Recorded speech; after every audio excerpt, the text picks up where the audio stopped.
My name is Izati Radia, and my partner, My name is Vinita Salsabila, and we will be your master of ceremony for the Guest Lecture Sustainable Business Environment 2024.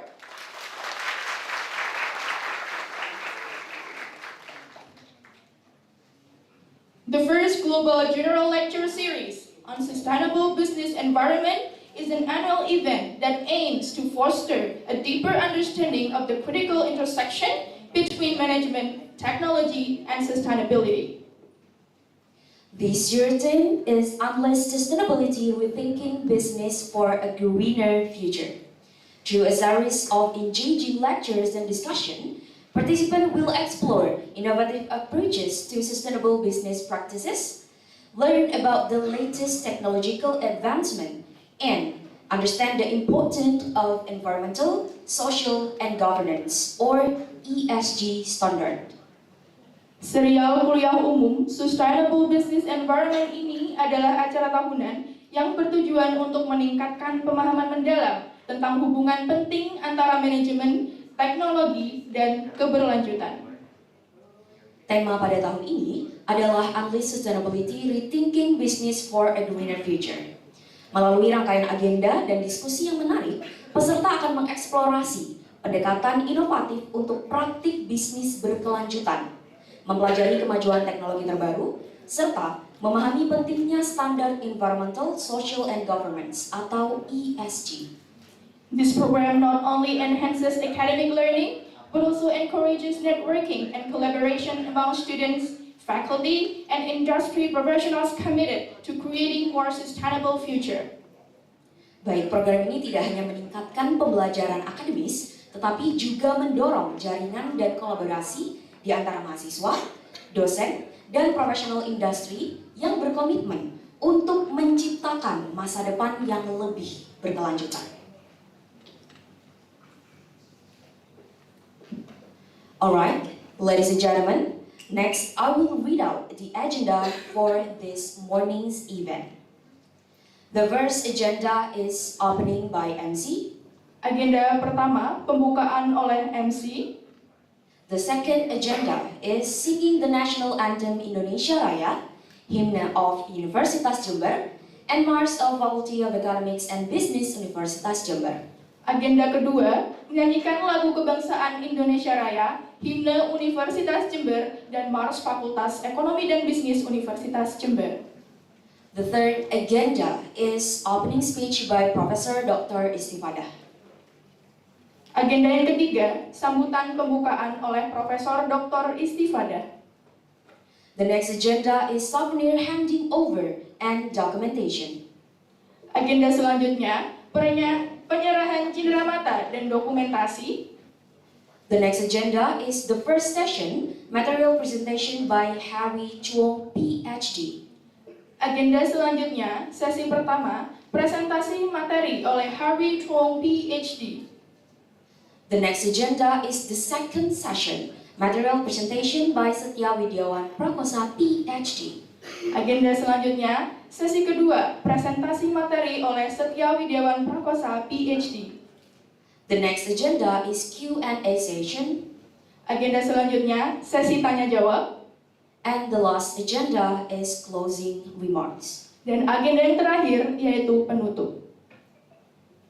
Ladies and gentlemen, before we proceed with today's agenda, let us all stand up and sing the national anthem Indonesia Raya, hymn of Universitas Jember, and March of Faculty of Economics and Business. I kindly ask everyone to stand up. Hadirin dimohon berdiri.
Langkah seirama ke depan menuju masa depan yang cerah, menjadi garda terdepan pendidikan, mengajar pemimpin bangsa. Kami para sivitas akademika, Fakultas Ekonomi dan Bisnis, bersatu tekad sukseskan pembangunan bangsa, menjadi ekonom terlatih terbimbing di bawah panji alma mater tercinta, Universitas Jember. Siap tunaikan pidato perguruan tinggi, kuatkan semangat jiwa Pancasila. Hidup Fakultas Ekonomi dan Bisnis, kita jayalah selamanya.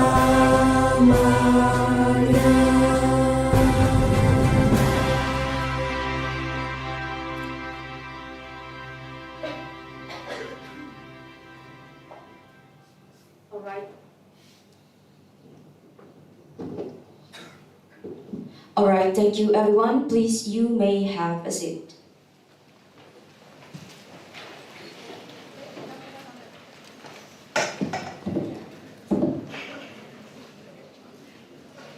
Now, we would like to invite the Honorable Professor Dr. Istifada to deliver the greeting speech and formally open the event.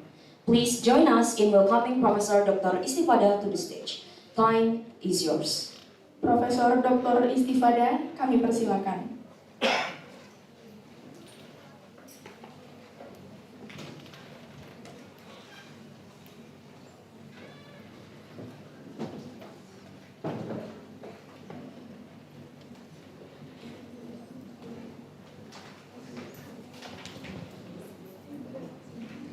Terima kasih Mbak MC yang cantik-cantik.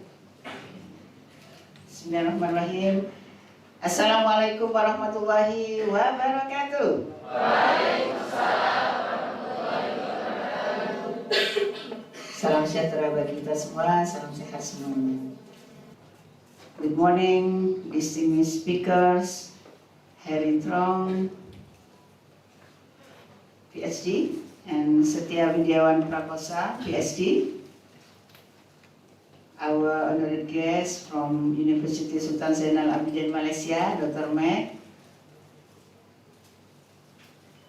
It is with great pleasure and pride that I welcome you all to today's general lecture series on sustainable business environment, hosted by Management Study Program. Applause for Management Study Program.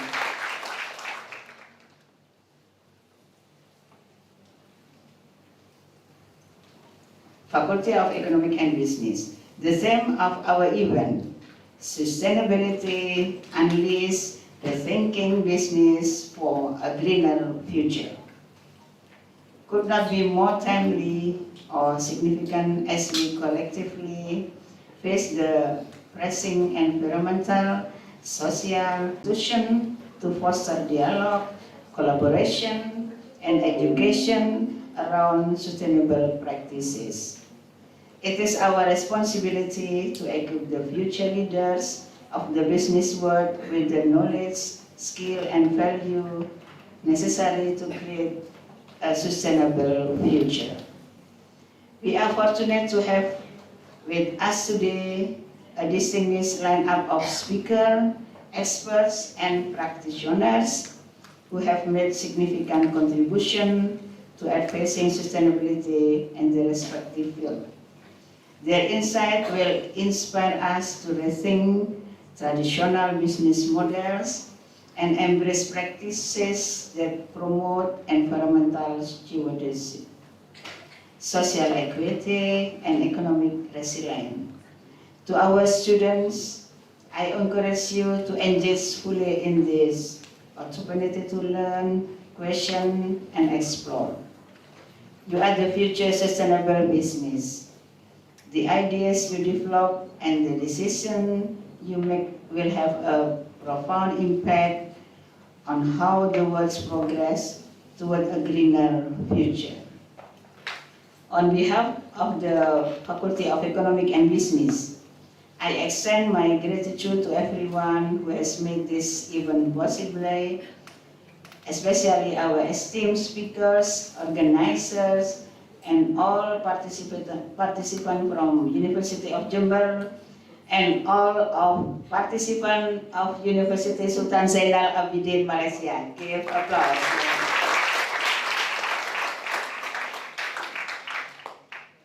Your dedication and effort have brought us all together for this vital and impactful discussion.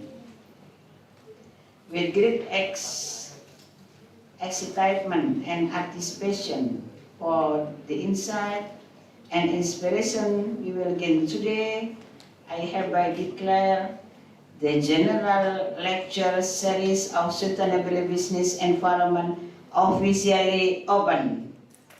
Give applause.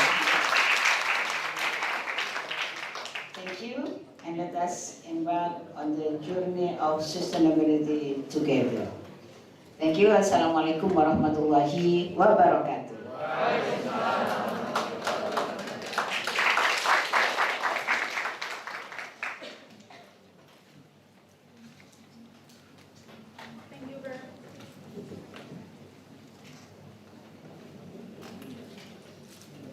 Thank you very much, Professor Dr. Istifada, for your kind words.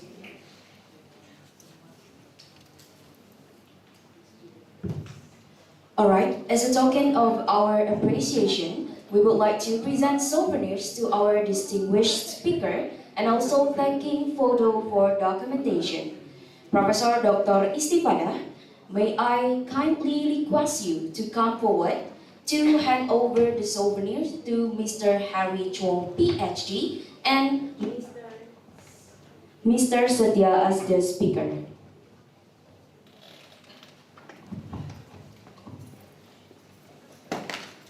Please, Mr. Harry Chong, PhD, and Mr. Setia, PhD, you are welcome to come forward.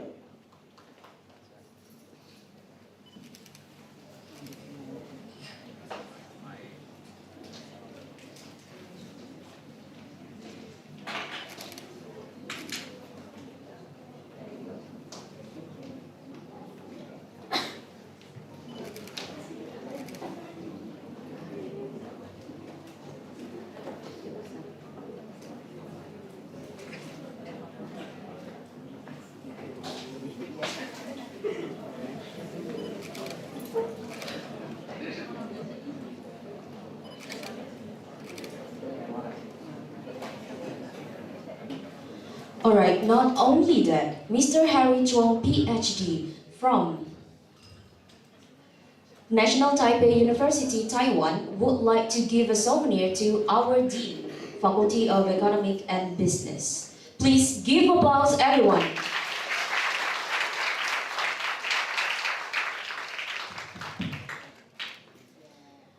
Dan saat ini kami persilakan Wakil Dekan 1, 2, dan 3 beserta Ketua Jurusan Manajemen, Sekretaris Jurusan Manajemen, Koordinator Program Studi S1 Manajemen untuk maju ke depan melakukan sesi foto bersama.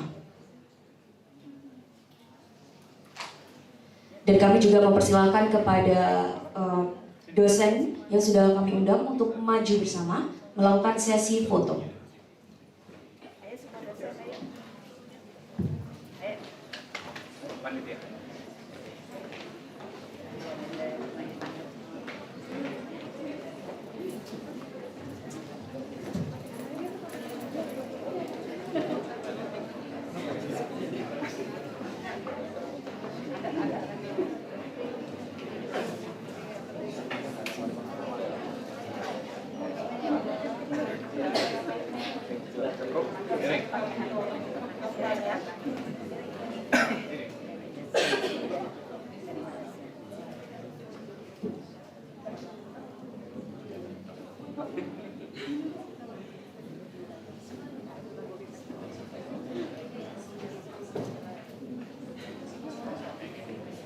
Ya, semangat, Pak. Ya. Semangat. Okay. 1, 2, 3.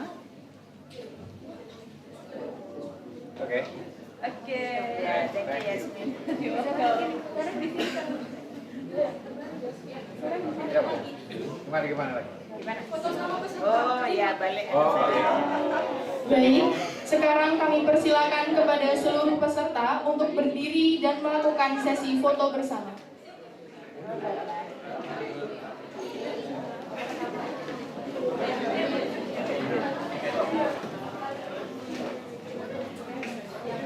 Sekali lagi kami persilakan kepada seluruh peserta untuk berdiri dan melakukan sesi foto bersama. 1, 2, 3. Okay, one more. Alright. 1, 2, 3. Okay.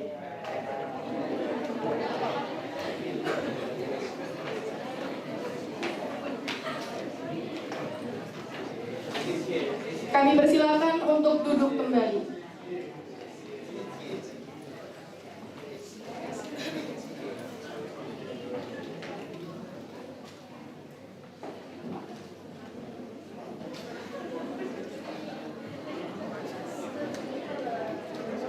Before we proceed with the first discussion, we will take a short break.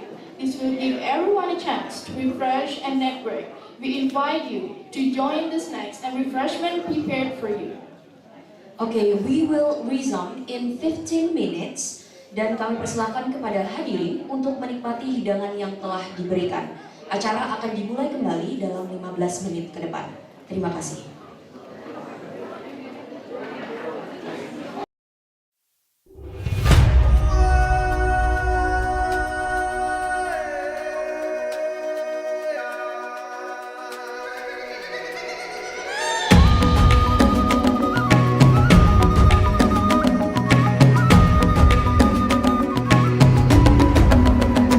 Bangun dan bukalah matamu, saatnya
Manusia secara alami menginginkan untuk selalu menerima sesuatu. Tapi manusia juga diciptakan untuk harus bisa memberi. Tidak ada manusia yang bisa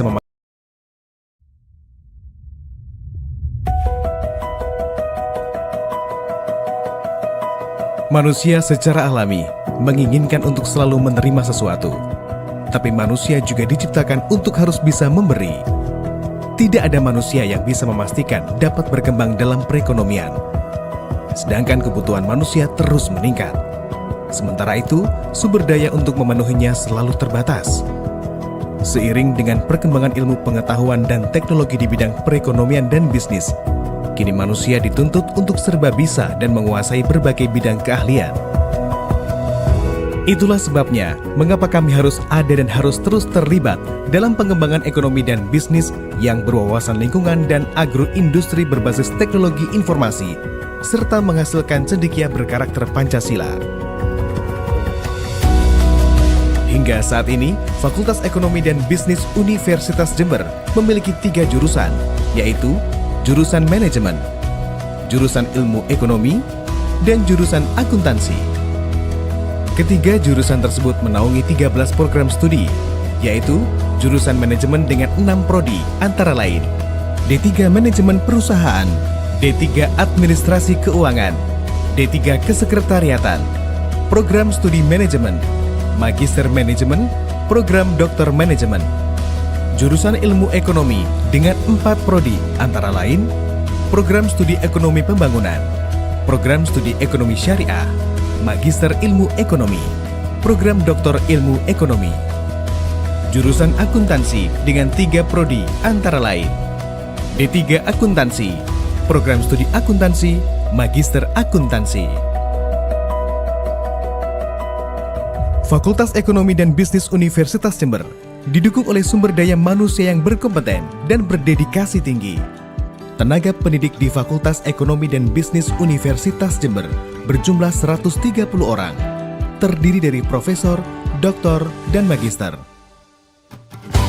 Untuk menunjang kelancaran pelaksanaan Tridharma Perguruan Tinggi, operasional Fakultas Ekonomi dan Bisnis Universitas Jember didukung oleh 43 tenaga kependidikan yang mempunyai kompetensi dan profesionalitas yang mendukung, serta mempunyai dedikasi untuk kemajuan institusi, bangsa, dan negara. Dengan memperhatikan berbagai potensi dan kekhasan, Fakultas Ekonomi dan Bisnis Universitas Jember menetapkan visi menjadi fakultas yang unggul dalam pengembangan ekonomi dan bisnis berwawasan lingkungan dan agroindustri bertaraf internasional.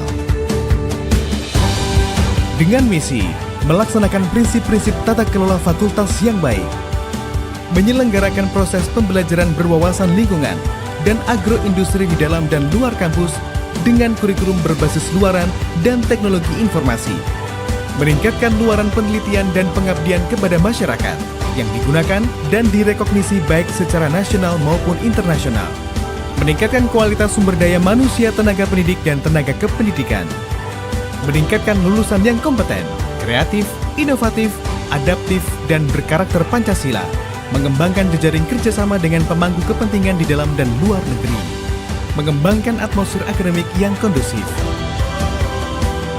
Untuk mewujudkan visi dan misi Fakultas Ekonomi dan Bisnis Universitas Jember, saat ini Fakultas Ekonomi dan Bisnis Universitas Jember telah menjalin kerjasama dengan lebih dari 70 stakeholder dalam negeri dan 25 stakeholder dari luar negeri. Fakultas Ekonomi dan Bisnis Universitas Jember selalu berbenah dan terus berupaya melengkapi sarana dan prasarana yang dapat menunjang tercapainya visi dan misi. Sampai saat ini, di lingkungan Fakultas Ekonomi dan Bisnis telah dilengkapi dengan berbagai sarana dan prasarana antara lain sistem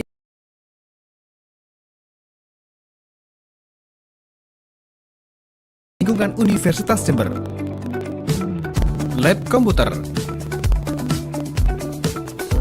lab ekonomika,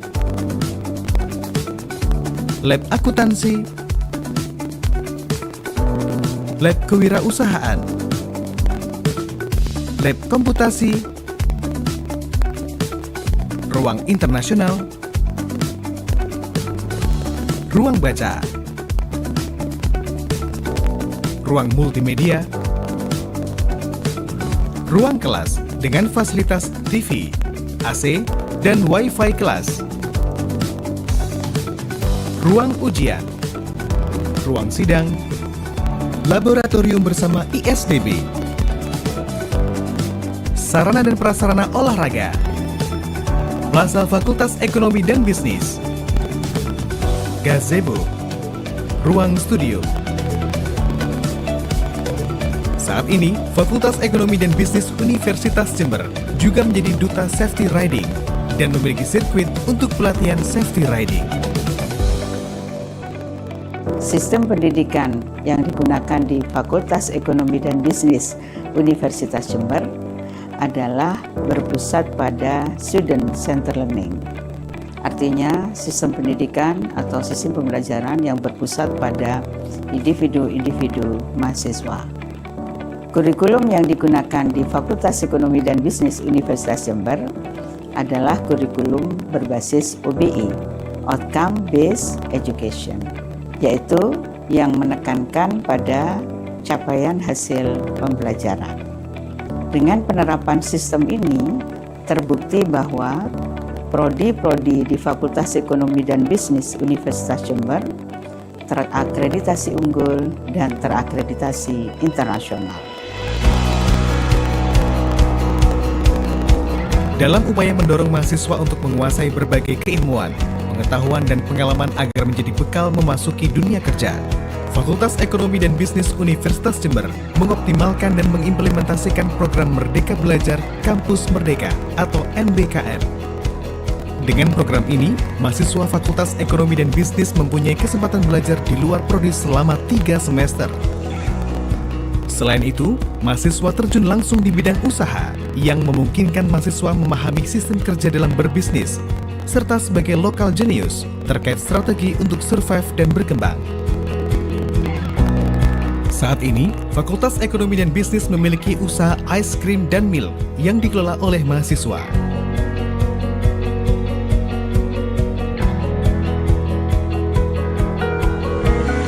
Di bidang penelitian, telah dan akan terus dikembangkan berbagai kajian-kajian, workshop, dan seminar-seminar nasional dan internasional berkaitan dengan pengembangan ekonomi dan bisnis.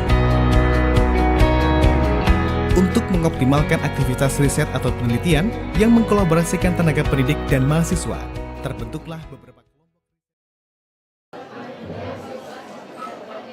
Alright, ladies and gentlemen. Before we begin the discussion, I would like to invite Cempaka Paramita MSc to moderate our session today. Cempaka Paramita MSc is the lecturer in the Management Department, Faculty of Economics and Business, Universitas Jember. Cempaka Paramita MSc, time is yours to moderate our session today.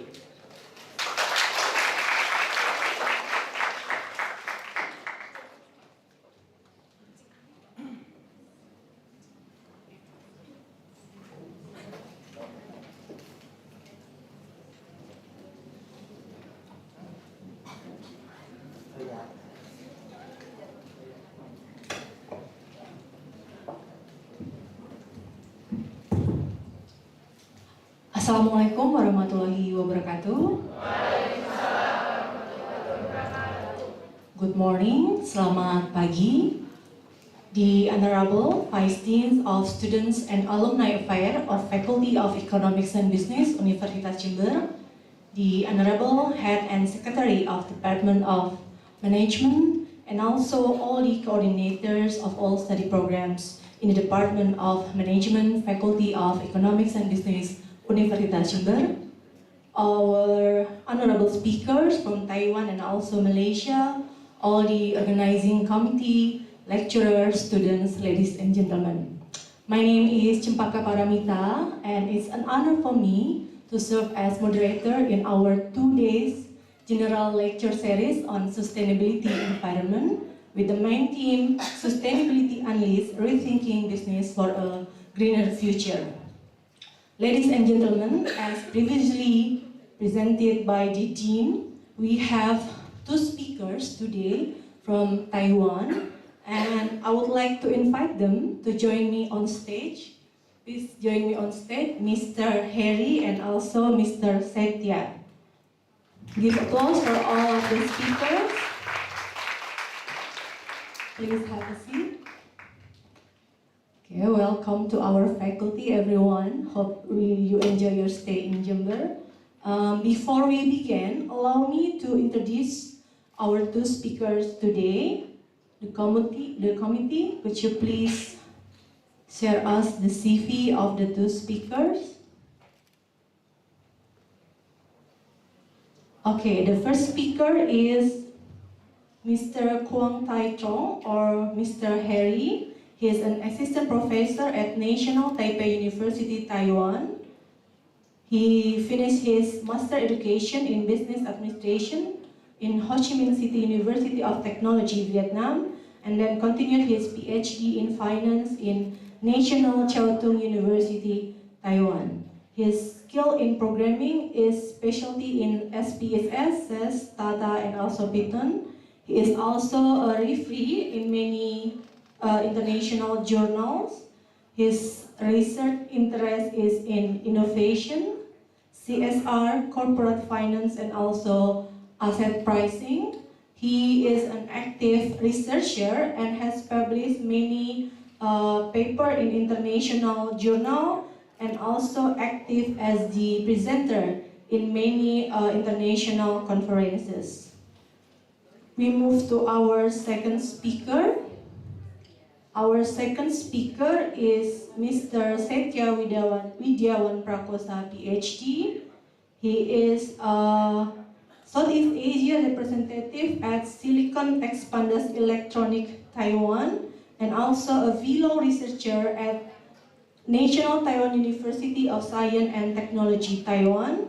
He finished his bachelor degree in University of Jember, majoring in electrical engineering, and then continued his education in master and doctoral education in National Taiwan University of Science and Technology, Taiwan. His expertise is in signal processing, machine learning, deep learning compression, and also AI accelerator. And before joining National Taiwan University of Science and Technology, he has several working experiences as research engineer in Industrial Technology Research Institute, and also artificial intelligence and image processing consultant in ESA Technology Corporation. He is also an invited reviewer in several conferences and has several patents and of course publications in many international journals, and of course actively participate in many international conferences. So these two speakers will talk in detail related to our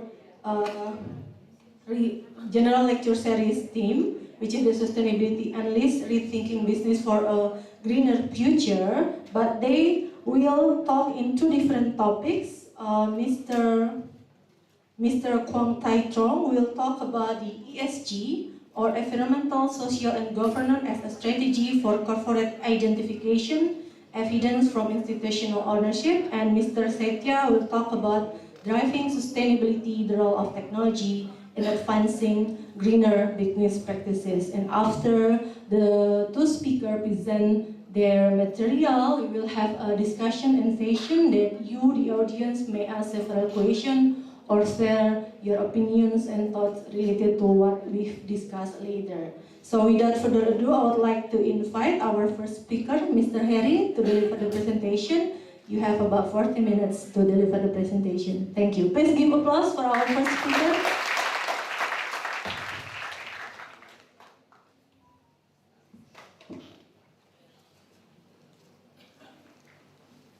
Okay, so good morning, everyone. So I want to say thank you for Professor Isli and other faculties to organize this event and give me a chance to be here and share some insights about my working projects.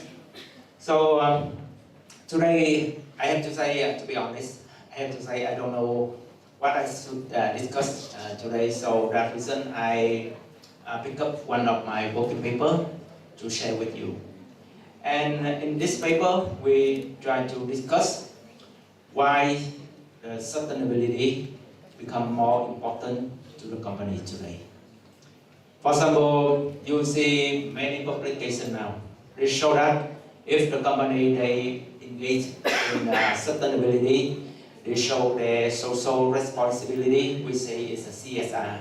So have you heard about this term before? CSR is corporate social responsibility. So if the company they do more CSR, so maybe they will help the company improve their financial performance. For example, many publications they show that the company engage in CSR so they can build the customer loyalty, customer satisfaction, and the customer support will help them overcome some financial difficulties. For example, in the global financial crisis, some research proved that if the company they have a big support from the customer, so they can overcome the global financial crisis better compared to other companies without the customer support. So that reason recently I focus on how the company they can use the ESG practices, they can use the CSR practices to improve their performance. So in this paper, we try to explain why the company they can use the ESG practices as a strategy to attract more institutional investor. So have you know about the stock market now, right? So in the stock market, we can categorize the investor into two kinds of investor. One is the institutional investor. They are organization, they are professional investor, sophisticated investor. So they devote 100% their time to the market, so they can improve the investment efficiency. And another kind of investor we say is the individual investor. Individual investor like you and me here. We have money and we don't know how to do with our money. So we can try to earn some profits by put our money into the stock market to buy and hold some company share and earn some dividend or capital gain. Yeah, that's something we can do. So in stock market now we can say we have two kinds of investor: institutional investor and individual investor. So first we talk about why institutional investor, which is IO, is very important for the companies. Compared to individual investor, institutional investor now become more important to the companies. They have several reasons I mentioned here. First, institutional investor, they have better monitoring effect on firm activities. Why we say like this? Because institutional investor, they are organization, they have more resources, they have more time, and even they have more solid background in finance and accounting. So they can monitor, they can control the CEO bias behavior. So if you study finance, accounting, usually in textbook we heard about the technical term, we call it the agency problem. Agency problem is mean that we have many kind of definition of agency problem, but one kind of agency problem is that the conflict of interest between managers and shareholders. So managers, they know much about the company, they know about the markets, they know about the customer, but they receive salary only. How about the owner? They know little about the market, they know little about the company's operation, but they get most of profits from the company performance. So that reason, the managers, the CEO, they tend to make some decision in their own interest, but at the expense of shareholder. So that reason, the institutional ownership, they have better background, they have more time to monitor the company, to make sure they put their money into the company. So the company, they will bring them some benefit in the future. So they will monitor the CEO behavior. So that reason, the company, they can improve their profitability. Sorry. They can improve the profitability, the market value, or maybe the company can reduce the cost of capital. There are some reverse research, they prove about this. The second, institutional, they focus on long-term targets, long-term goals. So you see some company, they have some potential projects, potential investment. But this investment requires long time to get the fruit, to get the outcomes. But the manager, they not willing to take on these projects. Why? Because you see many companies now, they pay the salary to manager based on their performance. And how to measure their performance? They look at on the financial statement, income statement, the accounting profit. And this is the performance in short term. So it's very risky for manager to take on some long-term projects. For example, R&D projects. Right? This project very potential, very beneficial for the company in the future. But they need to wait for a long time to get the result. So the manager, they are not willing to take on these projects, very risky for their career. And if the company if the company they owned by more individual investor.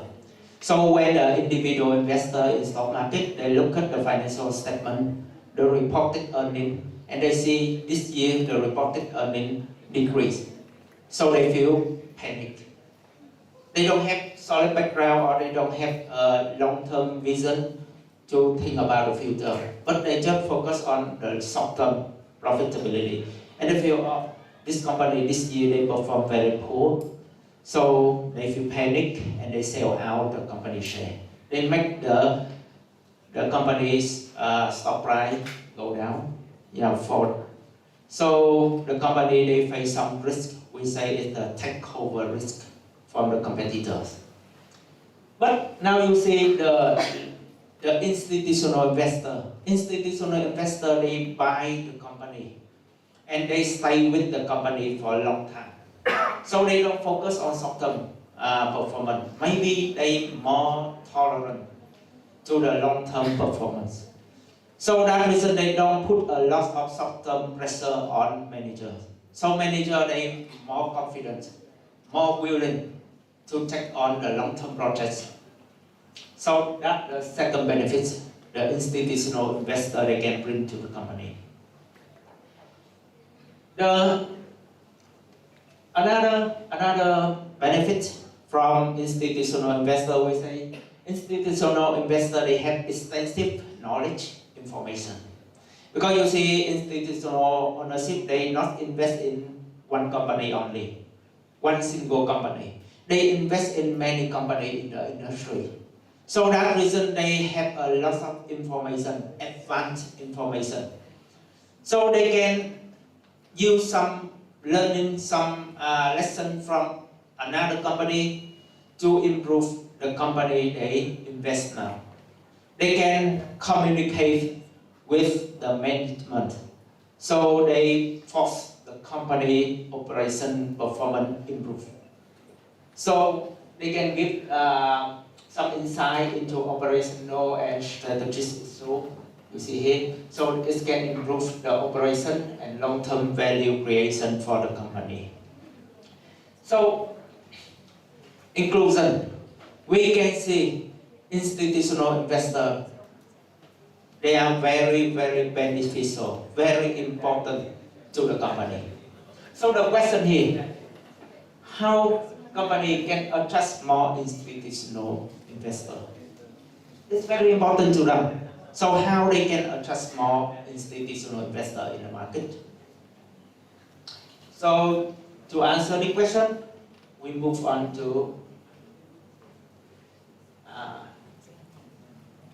some behaviors of institutional investors recently. So recently, many papers show that institutional investors, they become more selective in picking up some company for their investment. Why they become more selective? Because they don't want to destroy their reputation.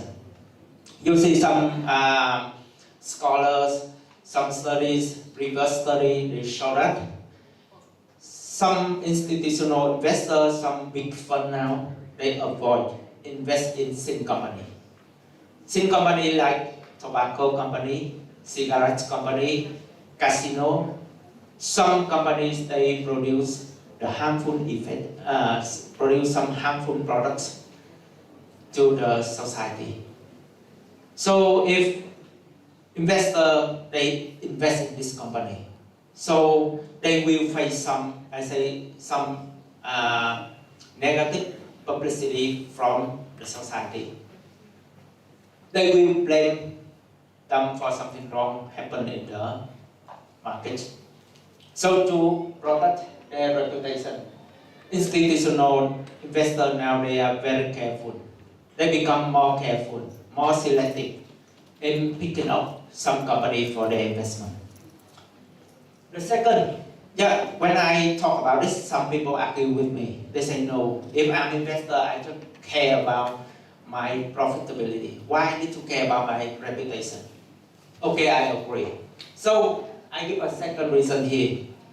When they pick up some company having superior outperform in ESG performance, so this will have them reduce the risk. Because if they want to improve their return, right, their profitability, so they need to manage their investment risk. So how to do it?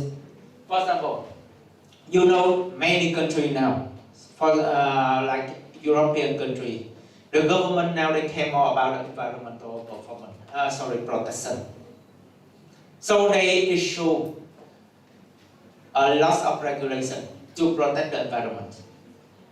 So the automakers, some company they produce vehicle, cars now, they need to think about it in the future. So if the automaker they just focus on traditional vehicles, gasoline fuel vehicles. So maybe in the future the government they ban this vehicle, transporting them in the market, in the society. So the investor will face a lot of risk. So, but now if I'm an investor, I invest in the company with better ESG performance. I invest in some company they think more about environmental responsibility. In some company they produce more and more electricity car. So maybe in the future, even the government they issue the regulation, but it's not affect much on me. So I can reduce the risk in the future. And why institutional investors they care more about this? Because institutional investors, you see, when they buy and hold a company share, they buy a big amount of share. So because they buy a big amount of share, so if they want to close their position, if they want to sell out the share they are holding now, so they will depress. The stock price in the market will be depressed. So they suffer big losses. So that reason now institutional investors they try to stay longer with the company. They try to use their expertise to help the company improve their performance. So they can earn some profit from these activities. So the second thing, the institutional investor now they more selective, they more careful in their investment decision because they want to reduce the risk, the long-term risk, some risk related to environmental and social issue.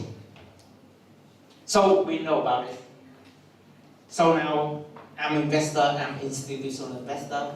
I want to pick up some company have higher ESG performance, higher CSR performance. And now, go back to the question. How the firm can attract more institutional investors, so they will try to do more ESG. They try to improve their ESG performance, so they become more attractive in the eyes of institutional investors. So we have the first hypothesis here. The firm with higher ESG rating, higher ESG performance, tend to have more institutional ownership in the company. And we try to discuss more, go deeper and detail in this by categorize ESG in these three pillars. You know, ESG, they have three pillars. One is E, environmental. The second is S, social. And the last one is governance. So they have three pillars. So many people, they prove that ESG, they have a significant impact on the company performance. But the impact of each pillar is not the same. It's different. I give you one example. For example, now I'm a company, a manufacturing company. So manufacturing company, usually we have a lot of things to do with the environmental issue. We usually pollute the environment. So that reason in manufacturing company, for example, the coal mining company, they will care more about environmental issue. You agree? But in some company, service industry, or in a human-intensive company, the company, they rely more on employees.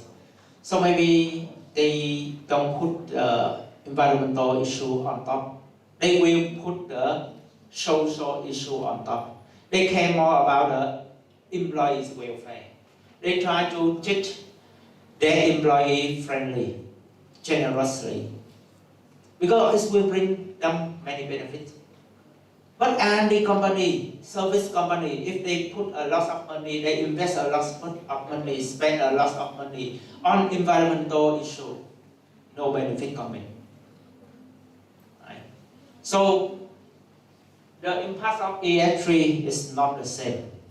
Different company, maybe they have the ESG, they have different impacts on their performance. And the second argument here, you see among three pillars, E, S, and G. So now the government, they care more about E. How you treat your employees, the government don't care much about this. The governance, the government don't care. Because if you want profitability, you need to build the governance system better to make sure you have profitability. So the government, they don't issue many regulations related to governance, related to social issue, but they will issue more regulation about environment protection.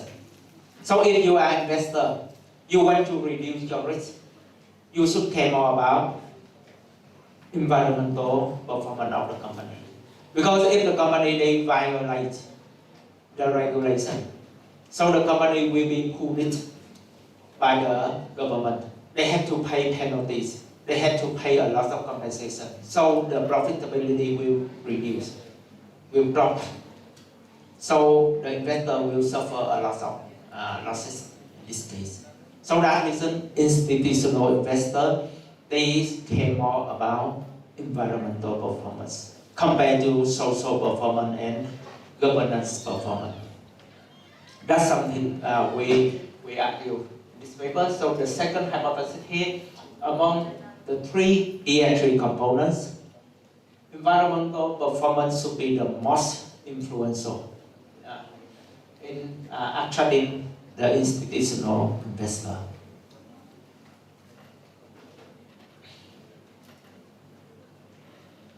And the next question.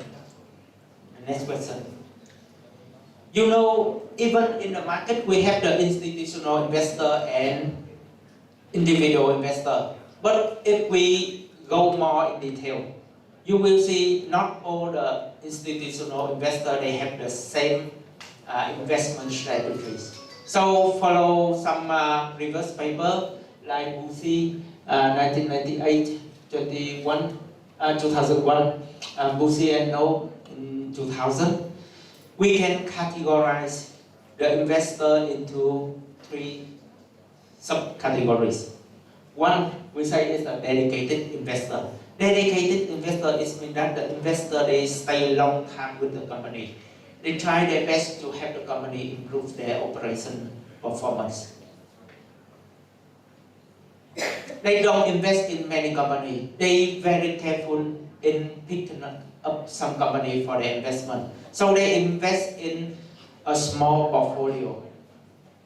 Their portfolio very small, just a few companies. But they try to stay a long time with the company. So this investor maybe they care more about the ESG performance, environmental performance. Because they stay long with the company, so they will face some environmental risk in the future if the company they violate the regulation. Another investor we say is a transient investor. Transient investor, they are professional investor, they are institutional investor, but they buy and sell frequently. Their behavior like the individual investor. Except for they have some advanced information compared to individual investor. And they buy and sell the company frequently. So that reason they care more about short-term performance, not long-term performance. So they care more about the short-term performance, so they don't care about the ESG performance. Because ESG performance, like I say, is a long-term investment. The company they try to do ESG, they try to engage in ESG practices now, but they can earn some benefit in long time ahead, not now. So transient investor maybe they don't care about this. So even the company they do more ESG, they engage more in ESG, but they don't trust this investor. The quasi-index investor, this is like the investor they invest in a passive way. Passive way is mean that they try to build their portfolio like the market portfolio. They try to mimic the market. So they don't care which company they do better in ESG, which company they do they not do ESG well. They try to put many companies in their portfolio to mimic the market. So this investor they also don't care about the ESG performance. So that reason we set the third hypothesis here. ESG performance has stronger impact on dedicated investor, but not on other investor, transient investor and quasi-index investor.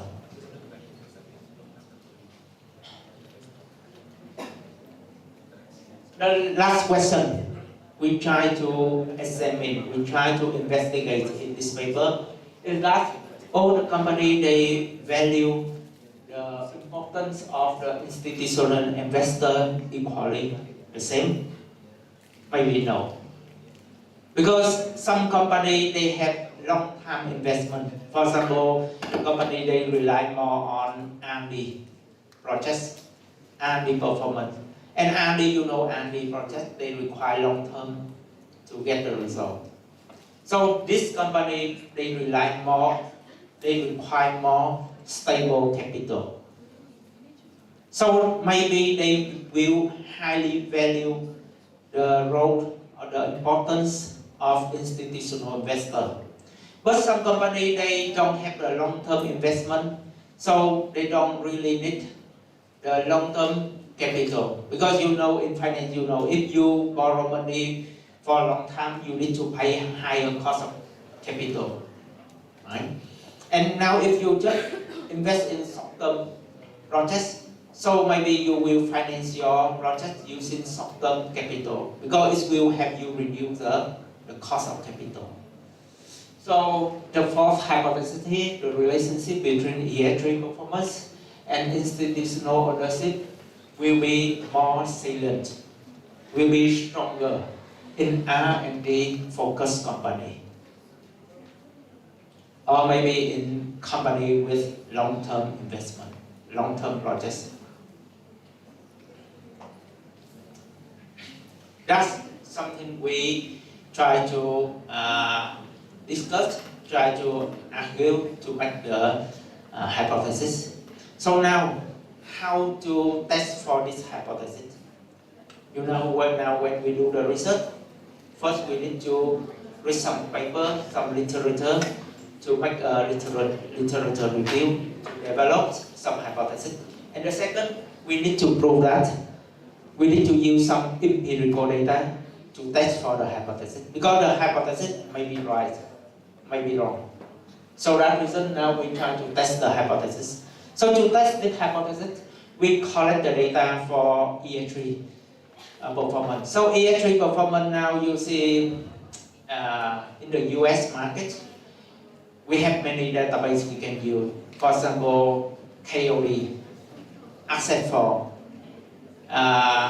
Refinitiv, and EA3 rating. So we have many kind of database we can use. But recently, more publications they use EA3 rating.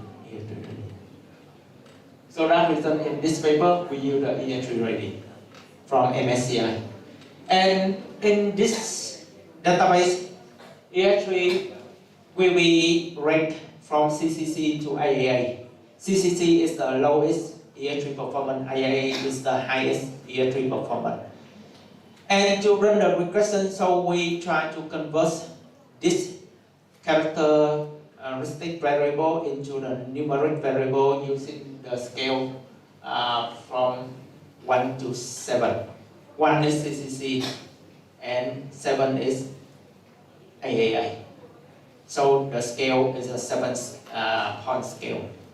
For the ES entry, so ES entry, MSCI ES rating, they score its component here using the 10-point scale. So it will rank from 0 to 10. 10 is the highest performance and 0 is the lowest performance. For the control variable, we collect from CompuStat. If you work with US data, you will know US CompuStat. This database gives you some information about the company accounting information, the financial statement. So we get the accounting information, financial information from CompuStat. And IBS is the database give us some information about the analysts, the number of analysts following the company. So we get the data from CompuStat and IBS. For the IO data, institutional ownership data, we get from the 13F Thomson Reuters. This database give us, tell us how many percentage of the company share owned or held by institutional investor. So after we get all the data we need, we combine them together, we merge them together, and we try to exclude some observation with negative total assets, book equity. You know this company like the outlier in the database. So one thing you need to keep in your mind when you do research. Usually I see many students when you do research, you collect the data. After that you put the data in the software and run it. But before run the data analysis, you need to clean the data first. Because in the data maybe they have some noise, they have some error, they have some outliers. And if you don't clean the data first, so this outlier will make some bias in your findings. So that reason I need to include some observation with the negative total asset or non-negative book equity, because this company maybe they are financially distressed company. So it will make some noise in my finding. So that reason I include them. So after, and some variable, maybe they have some very high value extreme extremely high value or extremely low value, we also call it the outlier. So we need to visualize. So to reduce the effect of outliers on our finding. So after I do everything for cleaning data and vector data, so the final data, we have around, sorry, I have some typography, around 14,000 observations, not 16,000, 14,000 observations cover for the period from 2005 to 2022. And to test for the hypothesis, we use the regression. So the independent variable is the EA3, and dependent variable is the IO. And independent variable and control variable, we measure at time t. And dependent variable, we measure at time t plus 1. Why I need to have 1 year length here? Because I try to avoid some reverse causality. Reverse causality is mean that some people they argue not EA3 affect IO, but IO affect EA3. So that reason we measure IO at t plus 1 and other variable at t. So it's more difficult for something in the past will affect something in the future. So doing like this, we can reduce the likelihood, the probability of reverse causality. Also, you see in this paper, we try to control for firm fixed effect and yield fixed effect. How to explain about the firm fixed effect and yield fixed effect. For example, you can see some firm characteristic maybe have some effect on IO. For example, the location of the company, the corporate culture. This characteristic maybe affect the institutional ownership of the company. But this variable very stable. Or I can say is just have a little change over time. So we can use the firm fixed effect to cover, to absorb the effect from this variable.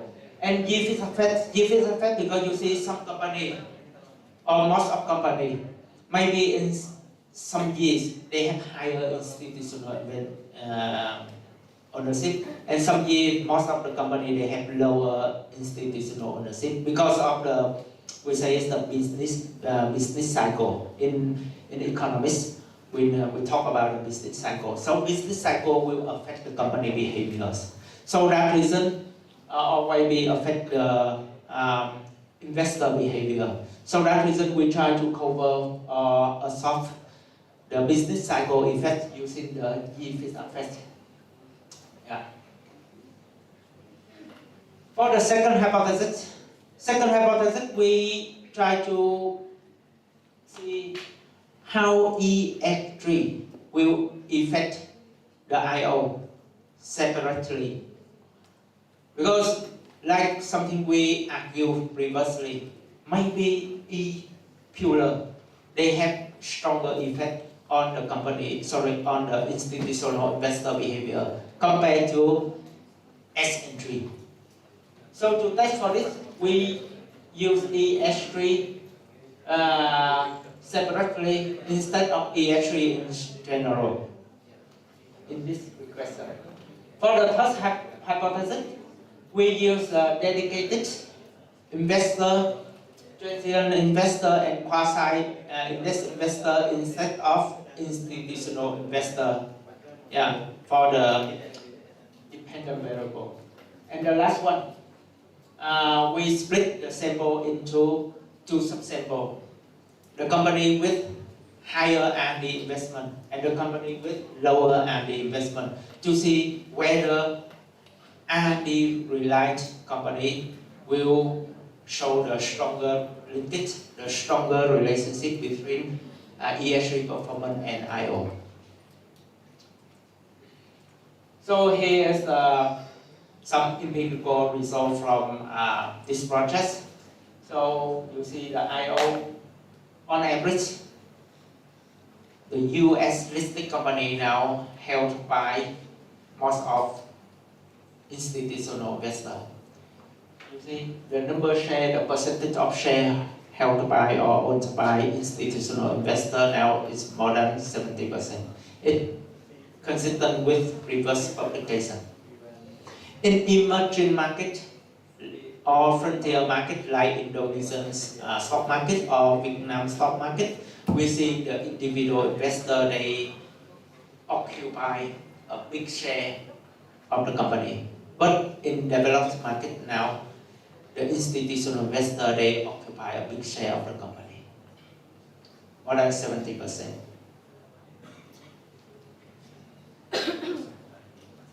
And here's the correlation result.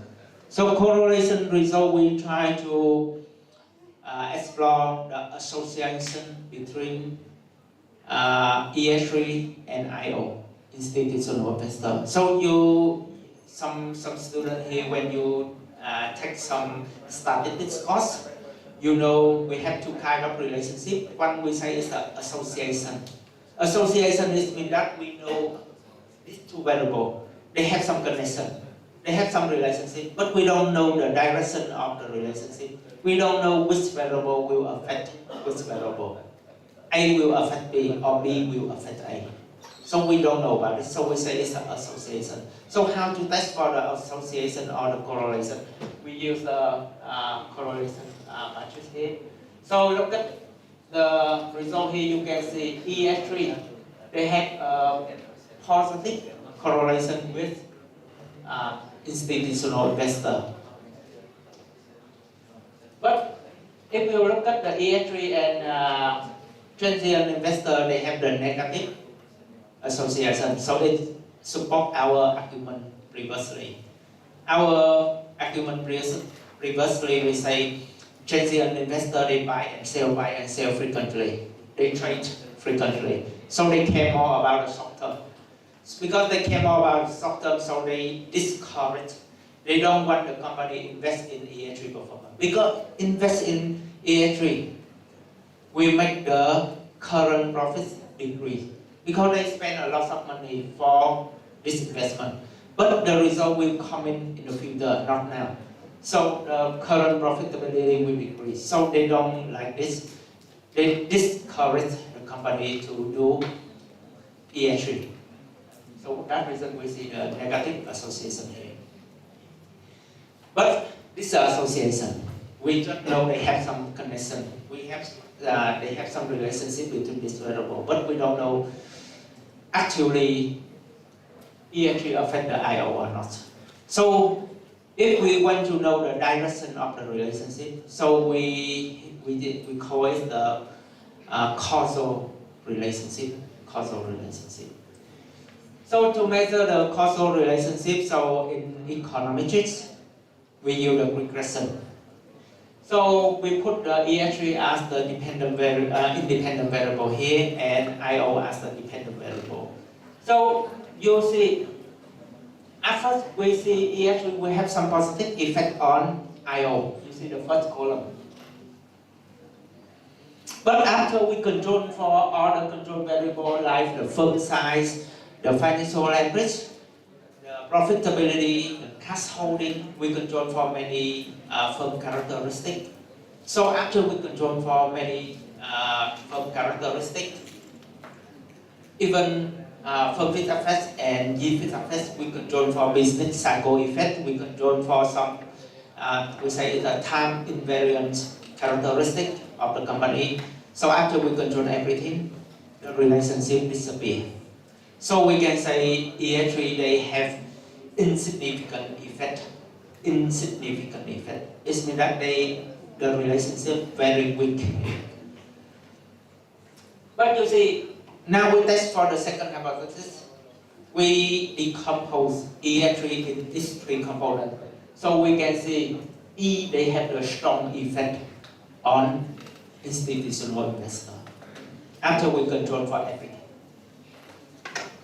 So it supports our second hypothesis. Among the three components, E, S, and G, institutional investor, they care more. They concern more about environmental performance because it will affect or it will have some effect on their risk in the future. So to test more, now we use different neglect technique.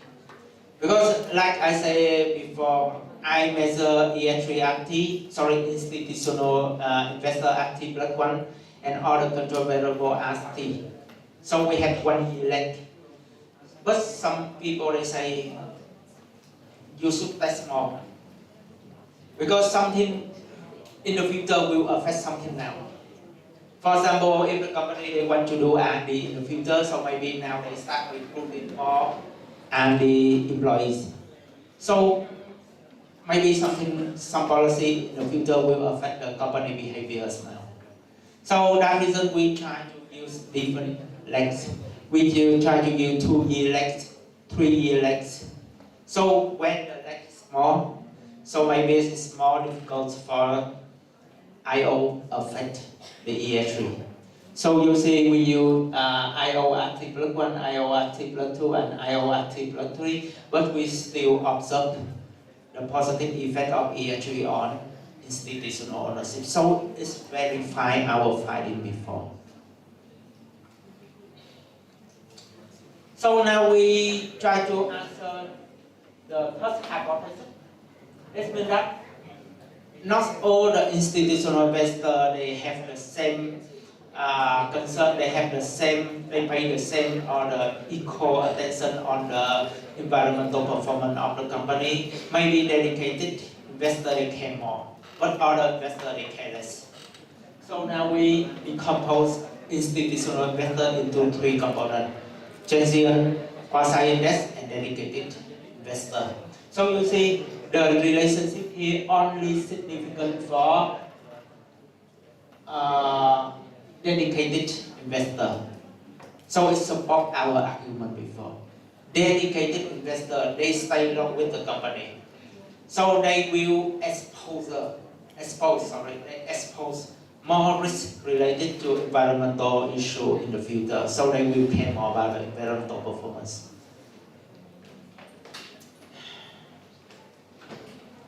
Here we have some further tests to try to enrich our result. Because when I present the paper to some conference, some audience they argue, maybe the investor they don't care about the environmental performance of all the company. For example, you go to bank to borrow money, you have some transaction with bank, or you invest in banks, in financial service. So financial service industry, they have nothing with environmental issue. So why we need to care about the environmental performance?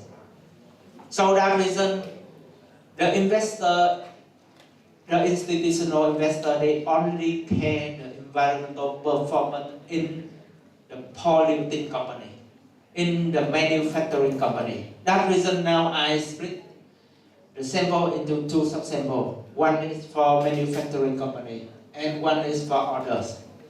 Some company they have little thing to do with the environmental issue. So we see the relationship only significant on manufacturing company, on polluting company. Also we have to test for R&D company like something we mentioned before in the 4th hypothesis. So R&D company, they require more capital, they require more stable capital. So they will try to do ES3 to test more institutional investor. But other company, they focus on short-term performance, they don't care about this. So we see if we split the sample into 2 sub-samples here, the relationship only significant in R&D firms. Is the company have long-term investment. For the competition, because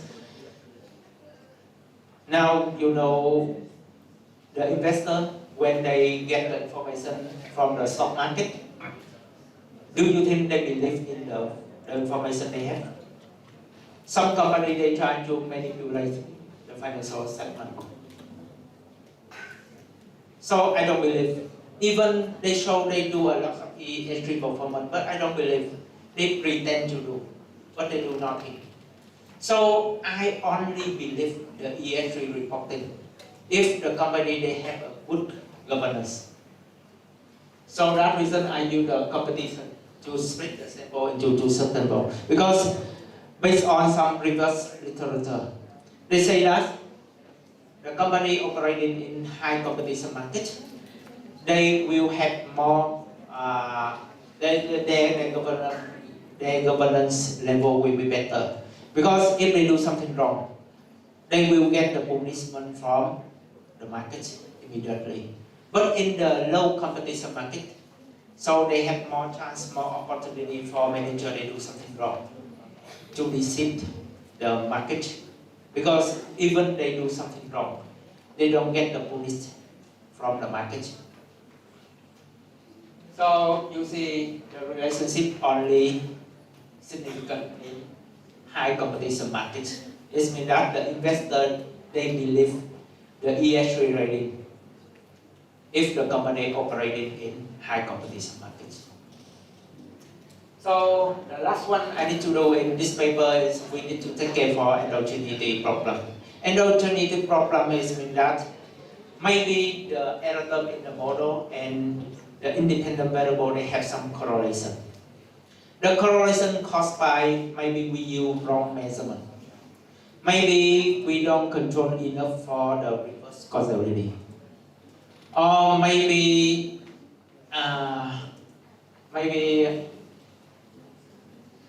we omit some important variable in the model. So that reason we try to control for endogeneity using the fit effect, for example, for fit effect, yield fit effect. We try to use different regress, and we have another thing, another method. It means that the two-step least square analysis and the different analysis. So for here, I don't talk more about this because it requires a solid background in econometrics. So maybe if I talk much about this, it get you confused. So I just mentioned, okay, in this paper we try to control for endogeneity using many different methods. And after we control for endogeneities, the result is stable. Okay, so what we can conclude in this paper. So in this paper we can see now the company they can use the ESG performance.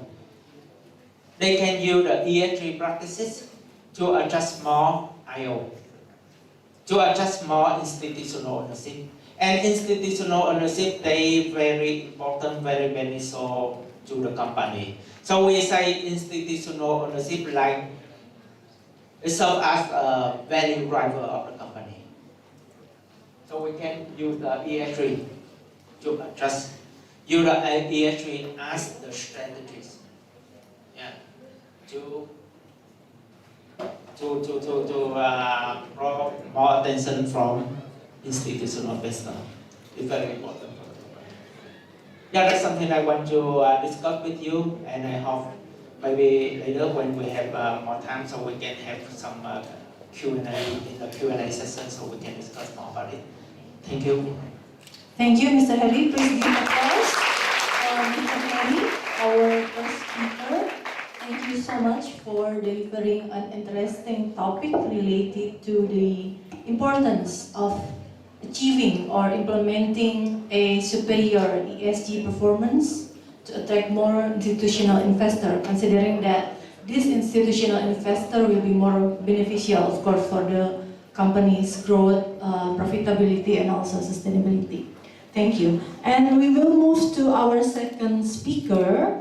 If Mr. Harry talk about the sustainability from the financial aspect, our second speaker will talk in specific related to the role of technology in advancing greener business practices. So everyone, please welcome Mr. Setya Widiawan Prakosa.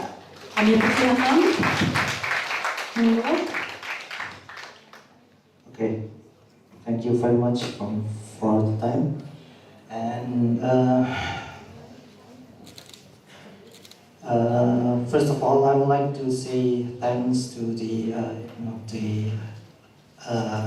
academia of the University of Jember and also the Faculty of Economic and Business. And actually, I graduated from this university, and this is my honor for me to have a general lecturer here, and also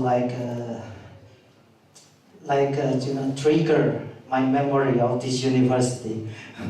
Okay, and I know most of you are coming from the economical background, and actually here as a practitioner. I would like to probably bring some topic that academia could collaborate with us in industry, especially in addressing the ESG problem, and also Harry mentioned that there are several factors that investors would like to consider, especially to have investment in the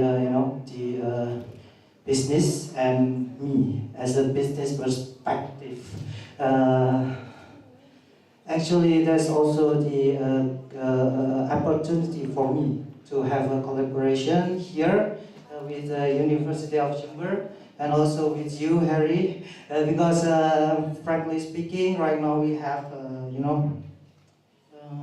we have set up a new hub in Singapore, and as Asian representative for the Silicon Expanders Taipei, and we would like to know more about the ESG, especially, and to have a solid claim that we are really ESG standards. that's the as the industry we need to have. Especially when we go to the investors and they ask are you really environmental friendly? Yes, but how? We could say yes. So in this opportunity, I would like to have more collaborations. Then we could have claim, and also we would like to have to achieve a standard to reach the ESG goal. And okay, hey, hi guys. Do you know why the technology is important for sustainability? Okay, yeah. One of you can help me to answer. Okay, one of you can help me to answer. Raise your hand. Could you? I say many, yeah. Where is yeah? Where is yeah? Maybe Faisal can answer. Oh, directly up He's point. one of the audience. Wow. Where is Faisal? Okay. Maybe the advancements of technology may replace the use of the utilization of the high pollution machines, which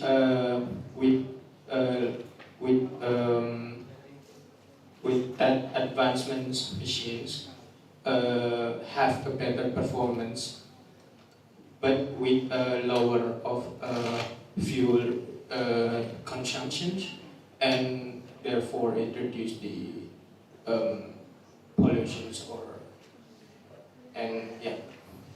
Yeah, that's right. Applause. Actually, many of our industrial machines were the design coming from the industrial revolution, probably 3.0, and then it was really, how to say that? If I say annoying, then a bit rude. It is very a bit inefficient, especially in handling the pollutions, and also like have a less efficiency in terms of production. And we know that our current approach is using linear economy. We have produce, use, throw. That's all. And then the impact is a bit scary because in Jogja we have Piungan waste management. Right now, even the temporary storage is full. Okay.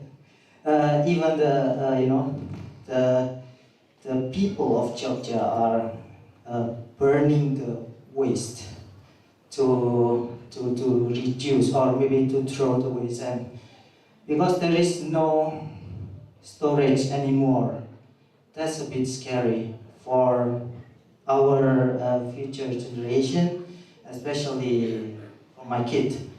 Is not a good practice. So okay, sustainability is in a simple way is we can have resources and also like use the resources in long last I say in forever. But how?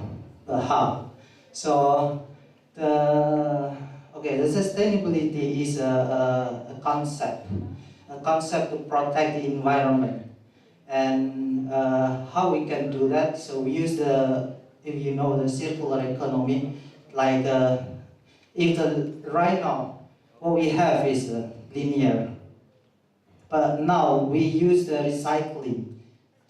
recycling stage to have the loop. Then we could reuse the waste to be the next production. Then we can reduce the waste. So why it's important? First is climate change. Okay, right now we know that the climate change is everywhere, and then compared to the 18 something, right now the temperature is rising almost 1 point something degree Celsius, and in the Paris Agreement we agree that we need to limit the rise only for 1.5 degrees Celsius, and then also we have finite resources.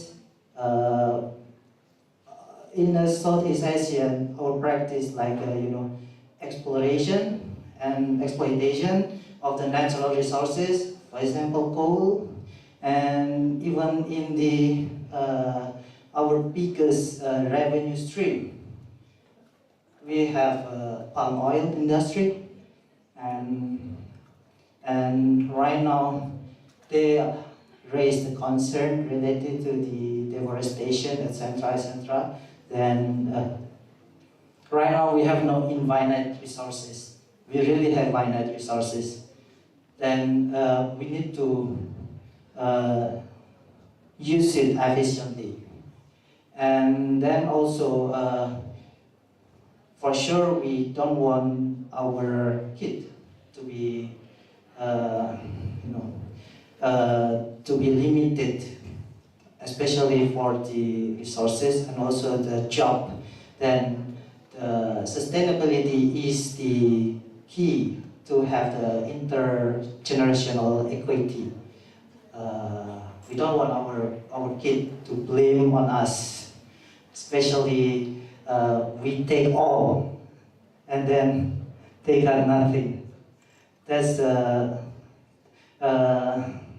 we need to use the resources wisely. And then to achieve it, we have several terms here, like circular economy. And for the circular economy, as I mentioned before, that we don't adopt the linear economy anymore, but we use the circular economy, especially to emphasize the recycling process. then we could have more, more resources that can be saved for the next generation. That's the idea why we then we have the circular economy. Then for the second is in the people and society, we need to ensure that every people can live in a good way. For example, like we can get the access of the good water, healthy water, and also good air, and also like the healthcare and also like basically in this technological era, the sharing is caring. Always we know that sharing is caring. We don't occupy all, but if we can share, then we need to share what we have, especially to limit the use of the resources, and then we can have the livable environment and also like a good environment. That's the idea. Okay, like here, this is the example of the in Jogja. Why I know this? Because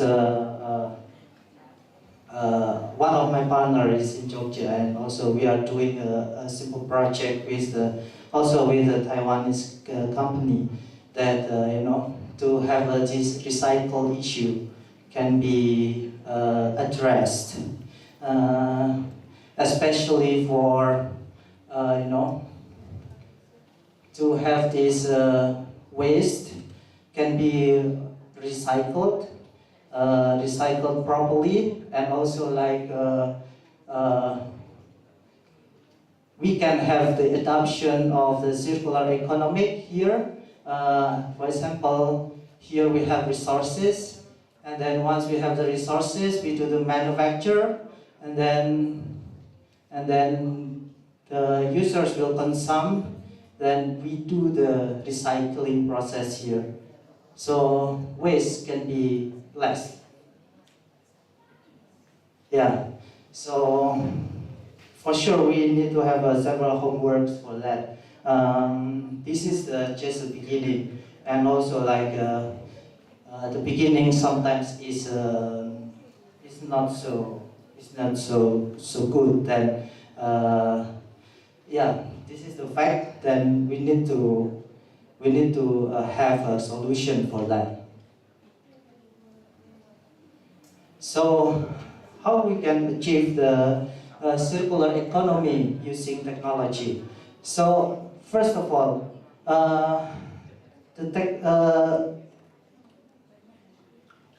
what we can offer using technology is the optimization. That's for sure. The optimization of the production line, especially in the machine, like mentioned before, and that would reduce the emission of the machine. Then how we can do the optimization? Maybe all of you in the Faculty of Economy knows that first we can do the optimization of the human resources, and also like the resources for the raw materials. Then if we do like, I think in the stock management that sometimes we could have the statistical analytics. Then we need to be optimized in the stock management. Then we could reduce the waste. And then okay. Then we can also do the control of the resources, and the last one is we can do the recycling process. That's how we can. For sure, there are many ways, but there are three major issues that we can adopt to have this circular economy works. So, what kind of technology? First is the recycling technology. Okay, the recycling technology, for example, like we have this plastic. Then how we can use this plastic to be recycled? Then we can use it for the next production. Then we could reduce this plastic because this plastic will take more and more years to decompose by the nature. So our practice really needs to be environmentally friendly.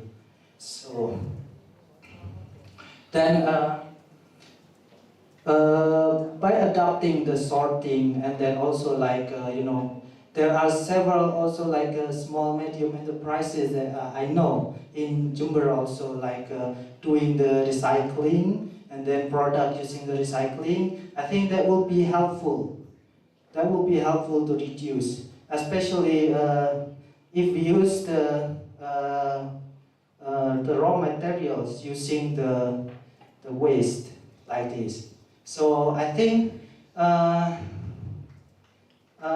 we can have like incubation for that, and then we can have like recycling product, and we can promote to the world. And then for the second one, we need to use the renewable energy. For example, like solar panel, and then also geothermal, and then that's all.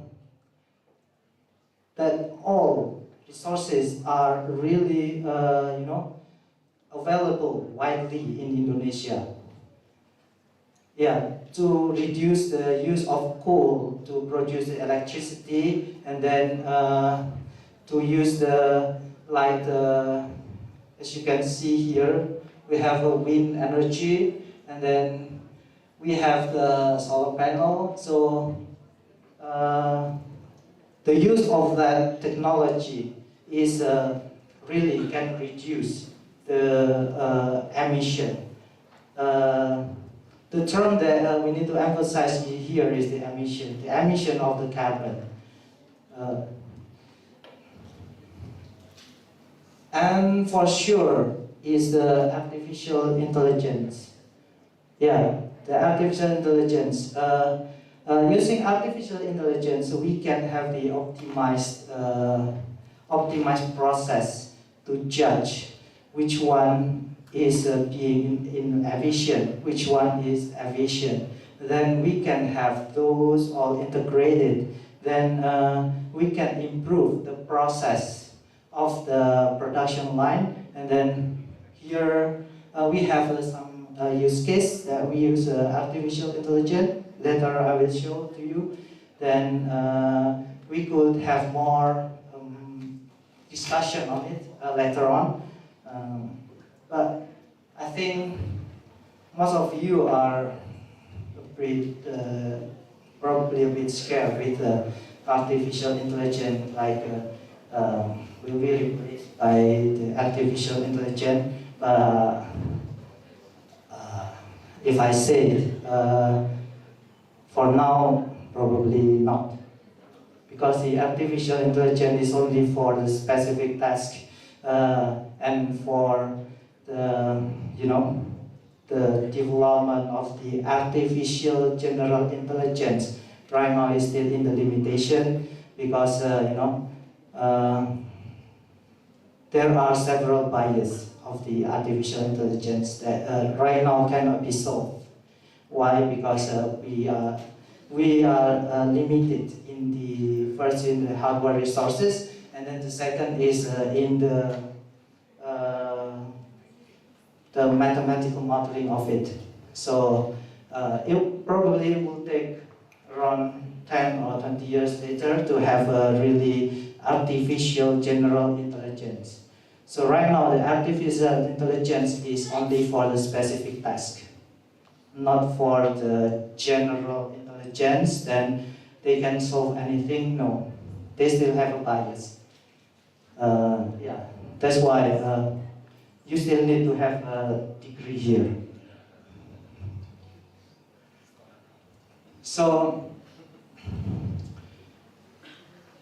this is the example of the the gas emission per sector in 2022. As we can see here, the emission of the per sector here, we can see that there is the increase of the emission, especially in the power industry, and then industrial combustion, buildings, transport, etc. So, as we can see that most of them are rising. Yeah, and as we can see that here in the power industry and the power industry is the the energy that we use to power up or to energize the industry. For example, the electricity. So, as we can see here, the electricity for the energy, especially to be used in the industry, is rising very high. And then, according to that, we need to take an actions. So climate change is here, then we need to take an actions. So for me, because I'm in the technological sector, so I would propose to have the adoption of the technology. The adoption of the technology will take like the to have the connectivity to support the sensing of the infrastructure. Then we can know that this infrastructure has efficient efficient use or not, and then how many emissions that they produce. It's also we can have those sensing using the current technology, especially the Internet of Things, and also like the because many of the devices right now are affordable and also are cheaper than before.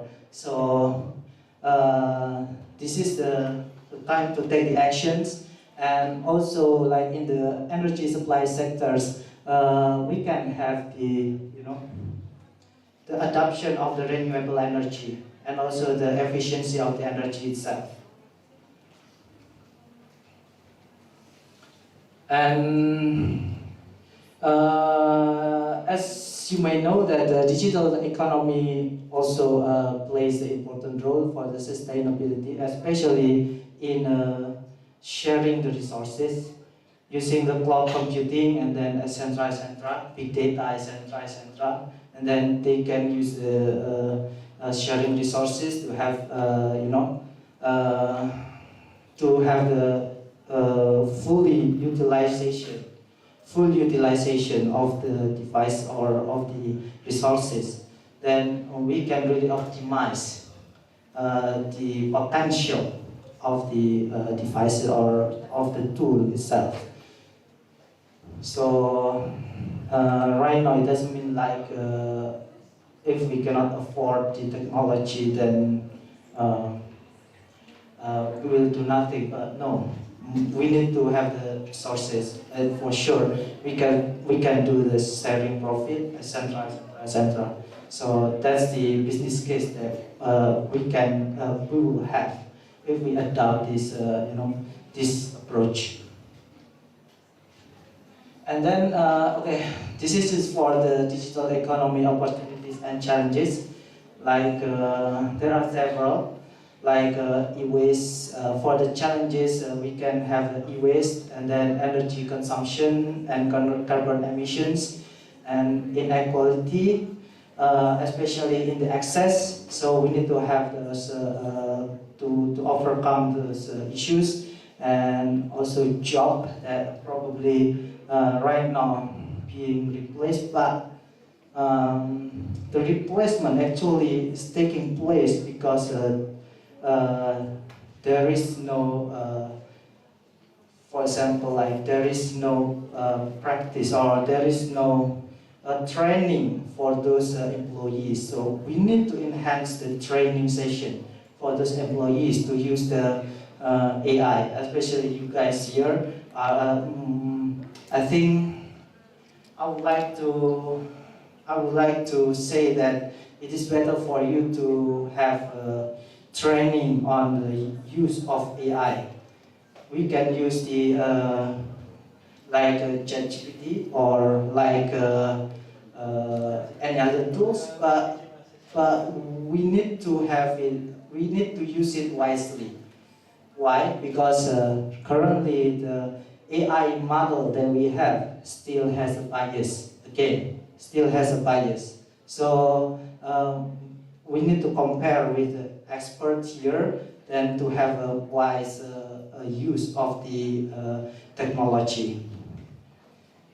And for the opportunities, we have several here, especially in Indonesia. We have a lot of renewable energies that can drive the economy.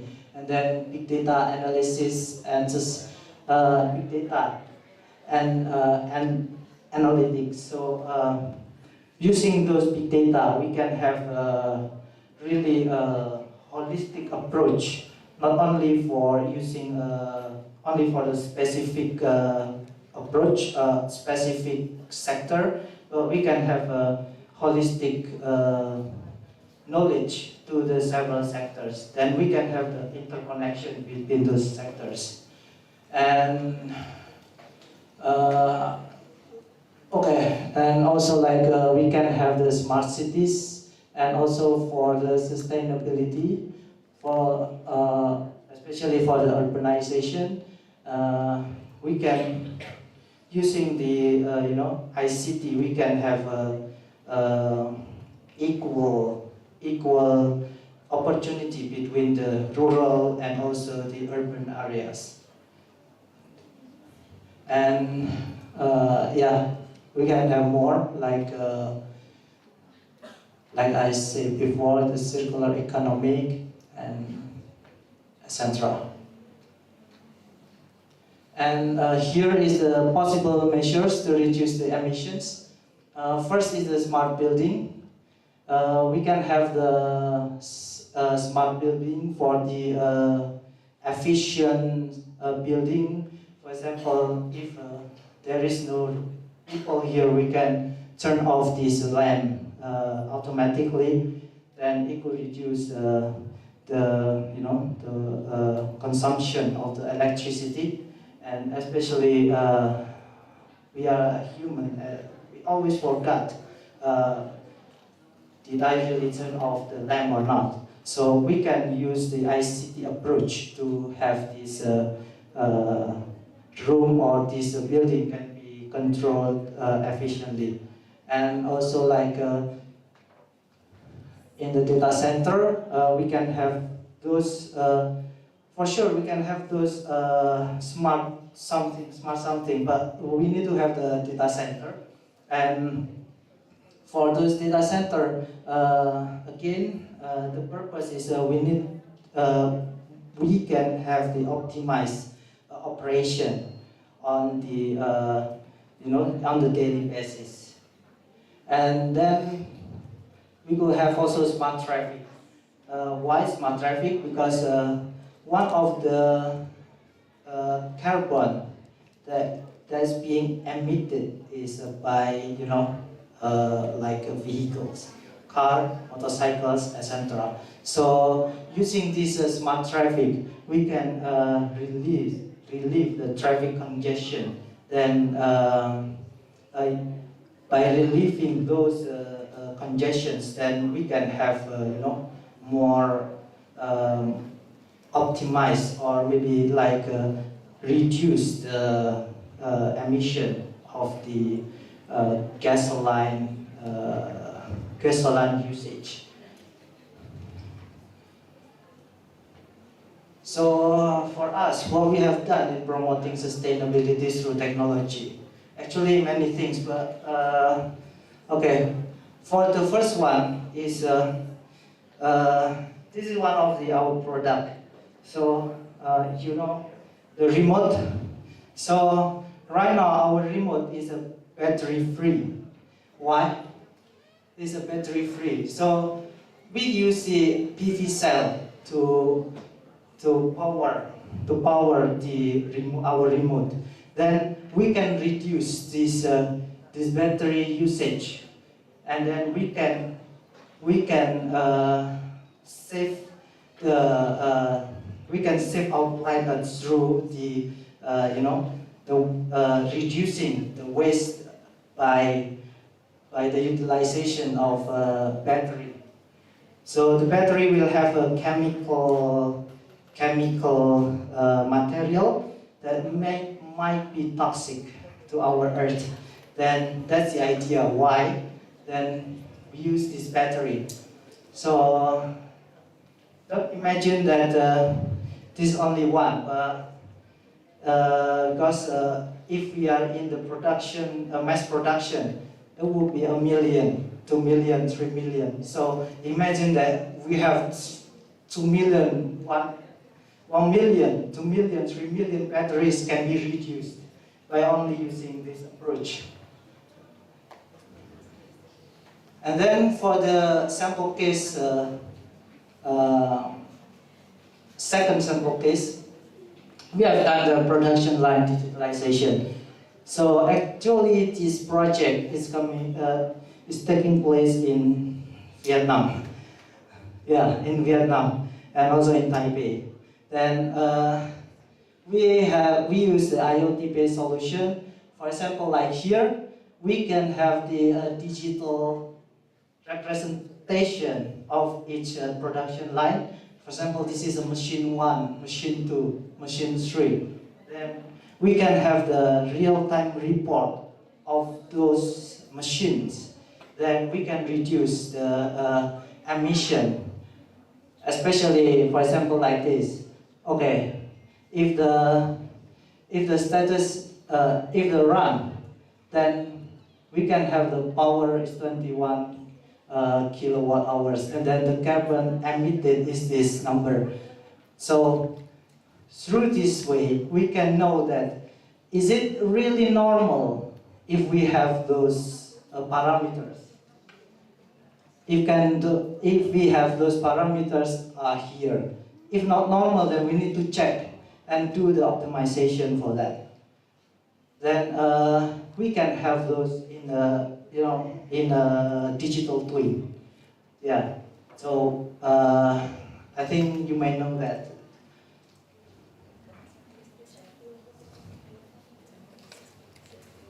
Ooh.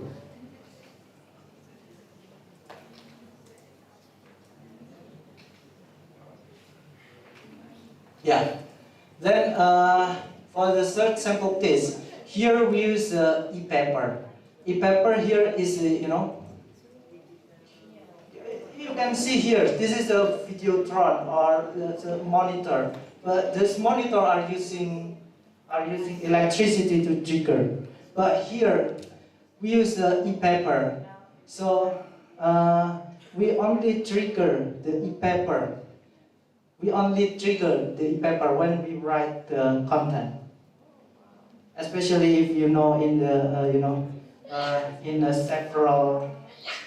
several areas in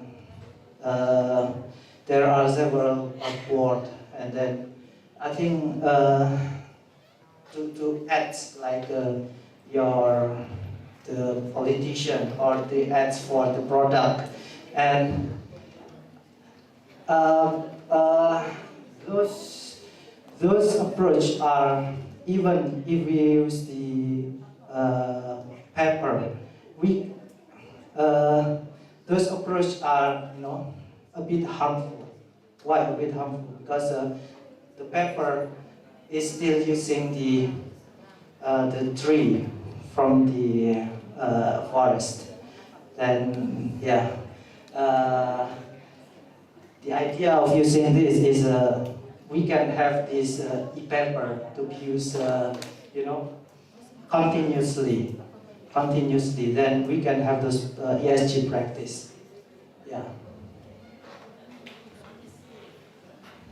Yeah, this is the process of this writing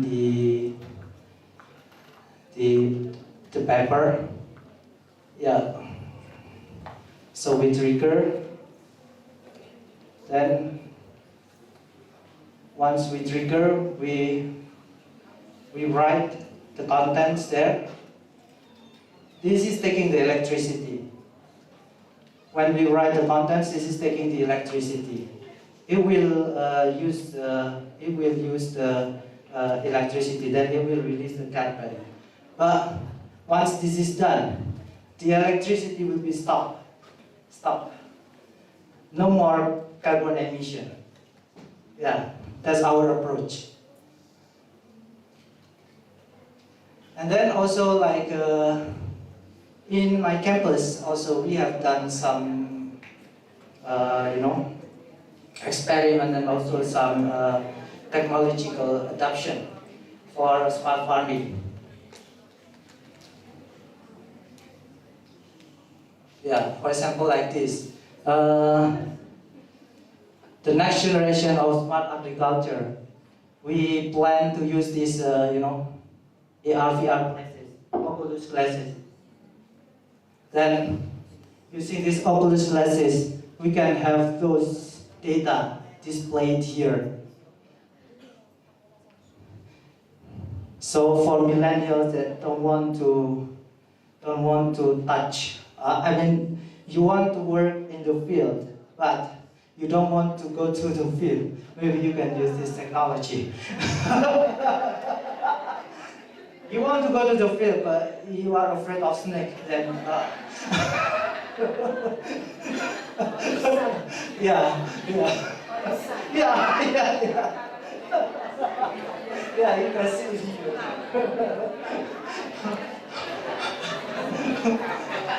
It's a bit weird. Right now it's a bit weird, A lot of millennials want to go to the field, but I don't want to go to the field. But we can adopt this technology. Yeah. For example, we can have the environmental data, like we can log there. Yeah, that's the advancement of technology that we have done so far.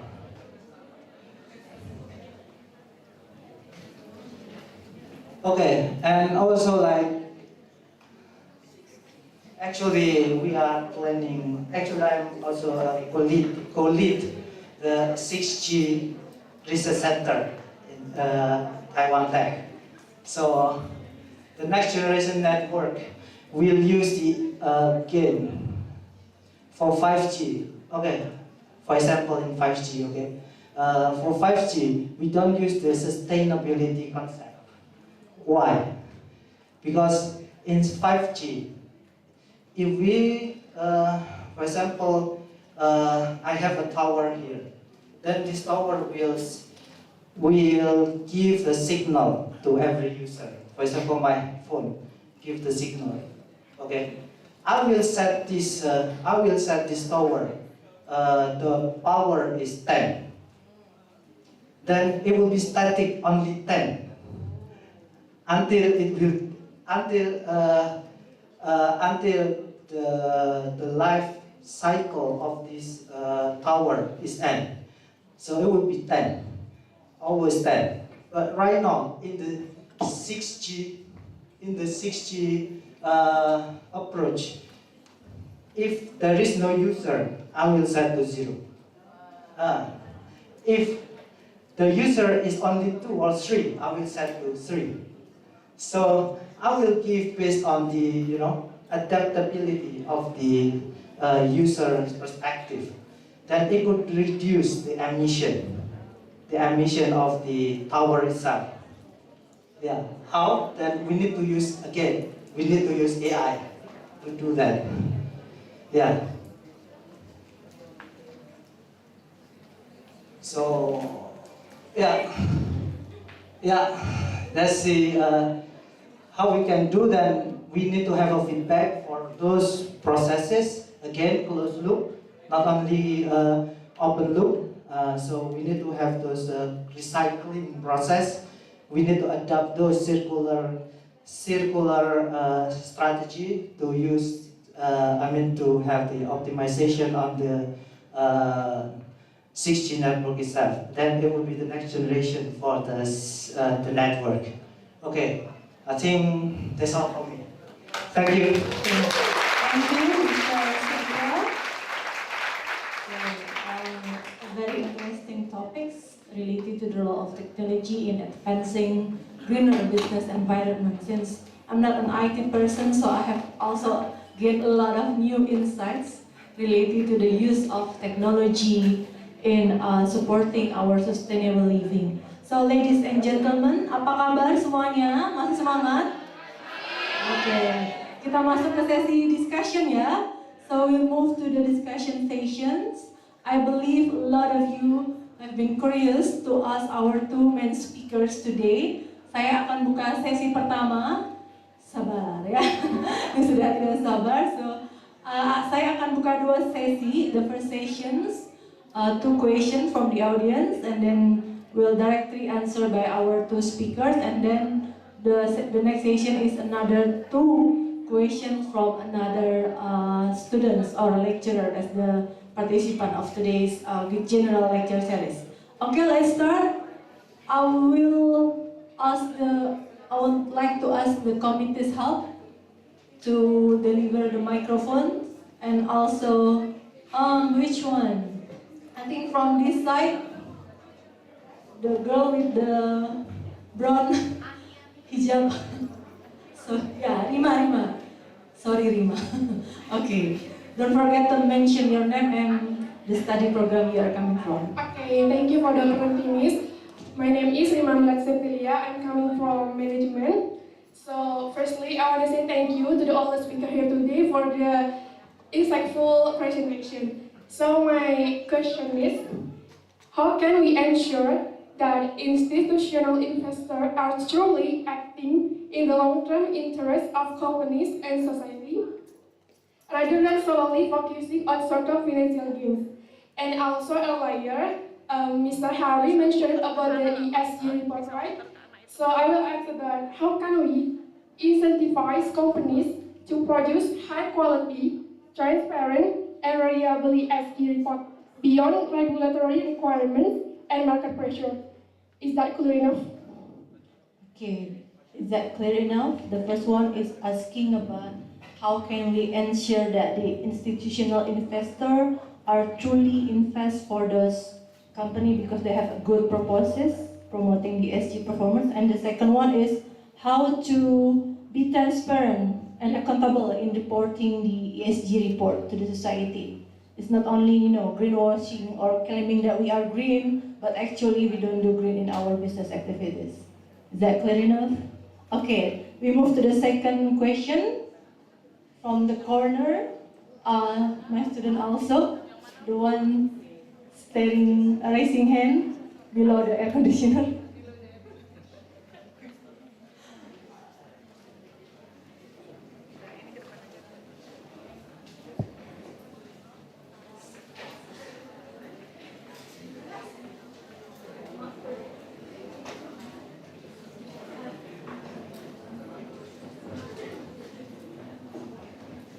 Oke, silahkan. Thank you for the opportunity. My name is Budi Marsono. I'm from. Sorry, what's your name again? Gagas Oh, Budi Gagas. Marsono. Okay, Gagas. Jackson. I'm from management. Indonesia boleh. Boleh. Gak apa-apa, boleh pakai bahasa Indonesia. Ya, Pak Setia sangat mengerti bahasa Indonesia. Menurut saya ada topik yang agak kontradiktif. Karena setahu saya mendapat informasi itu untuk belajar machine learning, AI GPT itu butuh sumber daya konsum listrik yang sangat besar. Betul. Nah, bagaimana AI ini bisa mensupport renewable energy atau tadi green energy tadi itu. Sedangkan untuk konsumsi AI sendiri itu butuh sumber daya listrik yang sangat besar. Itu pertama. Lalu di era tahun sekarang di kuartal 4 itu nilai investasi terhadap AI itu menurun, sehingga masuk kepada topik Mr. Kwam itu gimana caranya sustainable energy ini dipandang oleh investor, sedangkan sekarang buktinya hasil financial statementnya itu decrease di tahun-tahun belakangan ini. Kita ngomong tentang metaverse, kita ngomong tentang VR segala macam, itu nilai investasinya menurun. Itu. Terima kasih. Oke, terima kasih Gagas. Cukup dulu ya. Yang lain nanti bisa menjawab. Pertanyaan kedua kayaknya lebih ke Pak Setia. Saya yakin sudah mengerti. And also the second question for our second student goes to Mr. Harry. He asked how to convince the investor to invest in a sustainable or green project, considering that according to him in recent years the facts show that the investment in this sustainable project is decreasing. It's not interest to the sustainable investor anymore. So how to attract them to believe that the companies will do the sustainable business opportunities, activities. Okay, the first question you may answer from Rima. Okay, so thank you for your question. Yeah, it's really interesting question. So for the first question, you asked me how we can ensure the institutional investor now they truly pick up some companies with superior ESG performance for the investment. So yes, now when we talk about sustainable finance, so in sustainable finance we say now to make sure not just the investor only, but the people in society, they try to support the sustainability. So we emphasize the role of the government. So that reason now the government maybe they have some policy or maybe some regulation to encourage the institutional investor to invest in green investment. For example, now you see some mutual fund. You know, institutional investor, we in the market, we have institutional, we have the mutual fund, we have the pension fund, we have the hedge fund, we have the private equity, we have many kind of institutional investor in the market. But some of institutional investor, they are not allowed to invest in some kind of risky projects, risky investment. For example, the pension fund. Our mutual fund. Maybe this fund they will set some regulation to force the fund manager to make the decision. It's more, it brings more benefit to the society. So one thing I can tell you is that we need some intervention from the government and some association. It means that they need to set some rules, some regulation to force the investor to invest more in green investment. And the second question? Yes, about the ESG reporting. ESG reporting, yeah. I agree with you. Now many scholars, they argue that ESG reporting now, they usually manipulate it before release into the market. That reason many companies they pretend to do many things good for environment, good for society, but actually they don't do anything. And in marketing, if some people here study in marketing, we have one new concept now is the greenwashing. Greenwashing means that the company they try to deceive the people in the market. For example, now you know when we use the recycled material for our production. So usually the color of products, they have the brown color, right? So that reason the company, they take advantages of this. They try to design their product color, they have the brown color something, so they can deceive the people in the markets that they are using the recycled materials now, so they get some support from the customer. But some recent publication, they show that if the company, they do greenwashing like this, like the Coke, they say they have zero sugar in their drinks, and after that the customer, they know about this. So you see they suffer a lot of consequences from the markets. Yeah. I hope my answer can satisfy you. Okay, I think it's clear enough here. So the first thing is the government should strengthen the policy and regulation so others will follow, because we are working in business, of course, based on the government regulation. And then the second question, maybe you can continue to answer first before Mr. Setia answers. From Gagas, how to attract more institutional investor to invest in green business. What should companies do? Yes, so now you see to convince, to encourage the institutional investor invest in green technology, green projects to bring more benefit to the society. So now the government, they also have some policy. For example, they allow the institutional investor can access to some low cost of capital fund. So if you use the funding to invest to finance some green activities, so I allow you to access this fund. For like you see now in the bond market, so bond market usually invested by the institutional investor for most, not for individual investor. And in the green in the bond market now we have the green bond, we have the social bond, some new bond, new categories now. And if you use this bond, if you issue this bond to gather money to support your investment, so you can pay lower cost of capital. You can pay a lower cost for the people you lend you money, something like this. So that's something we can encourage and we can convince the people they contribute more to sustainable finance. And I say besides the support or the intervention from the government, the community also play an important role in this process.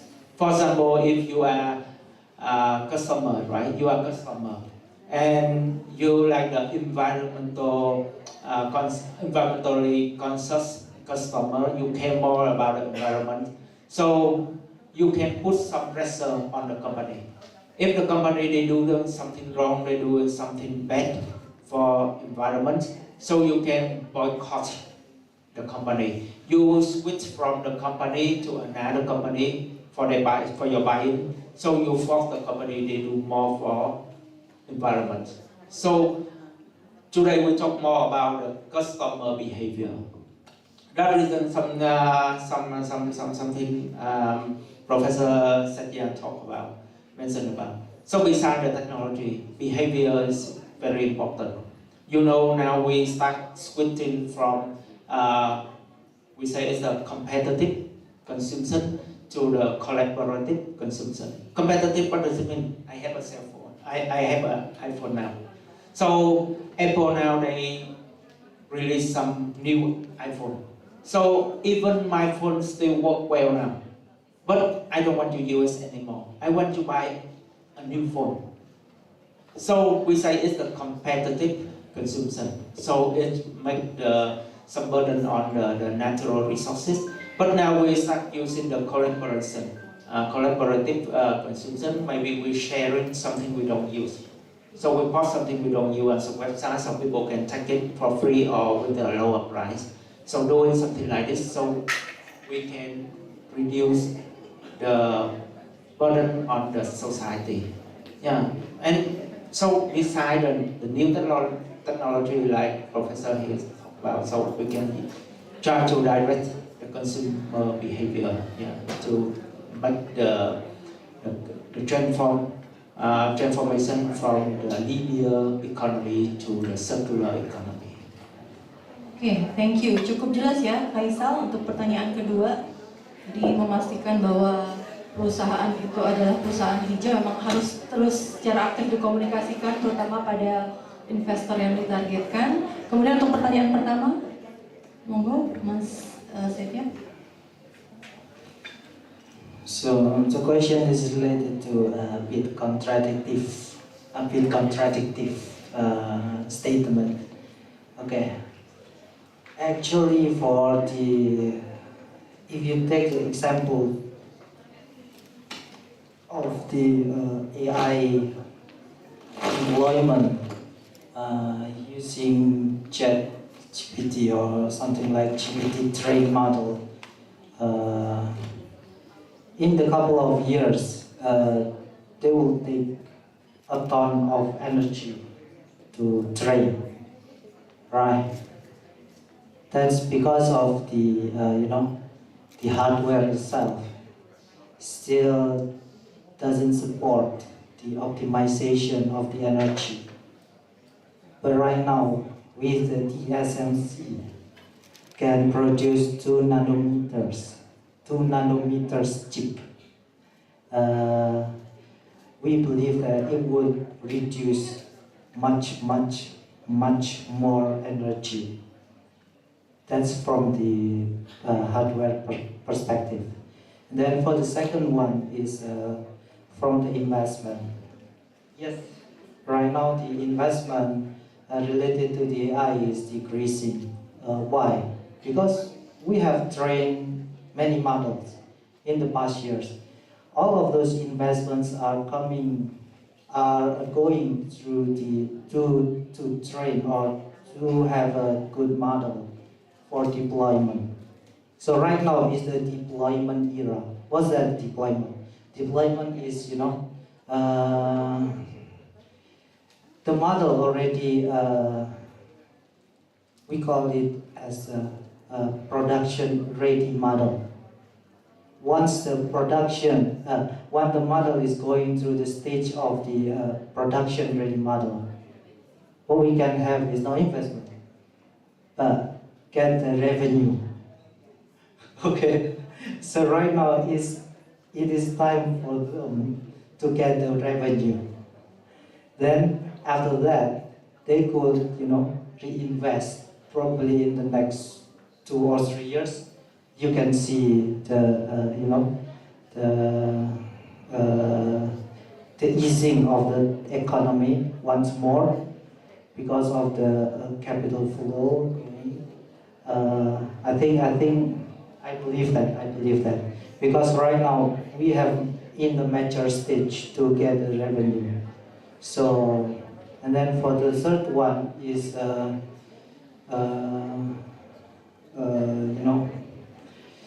you mentioned about how we could have the AI for sustainability. Okay, for the AI or for the sustainability, imagine that right now we are in the production line, production ready model. Then once we are in the production line ready model, we could use it to optimize our less effective or inefficient production line. Then it could reduce the cost and maximize the profit. Yeah, that's for the third one. And then in the future, the revolution of AI, I think it is hard to be avoided. It is inevitable everywhere. Then even our company has a chip with AI accelerator inside, with only running around several microwatts. So you can imagine that AI right now can revolution even in a small chip. Then we can have the automation. I think right now you can imagine that maybe 2 or 3 years ago the AI itself is using a huge computing. Right now, no. Right now, no. We use probably this kind of chip. This kind of chip. Then we can have AI model implemented inside. Yeah, and it could reduce and also optimize the process and the production line. I think that's my answer. Oke, sudah cukup jelas ya, Bagus ya, so the importance of creating green hardware, especially for the industry, I think is a big challenge. And I agree with Mr. Hari, it's also our job as consumer to focus more on sustainable activities. And I agree that if we can, perhaps some customer do this, boycott some brands, considering that they are promoting the country who promote bad, what can I say, promote war for happening in the world. Why cannot we also boycott country who's not agree with sustainable living? Okay, so we move to another sessions. I offer you, the audience, to ask 2 questions from this side.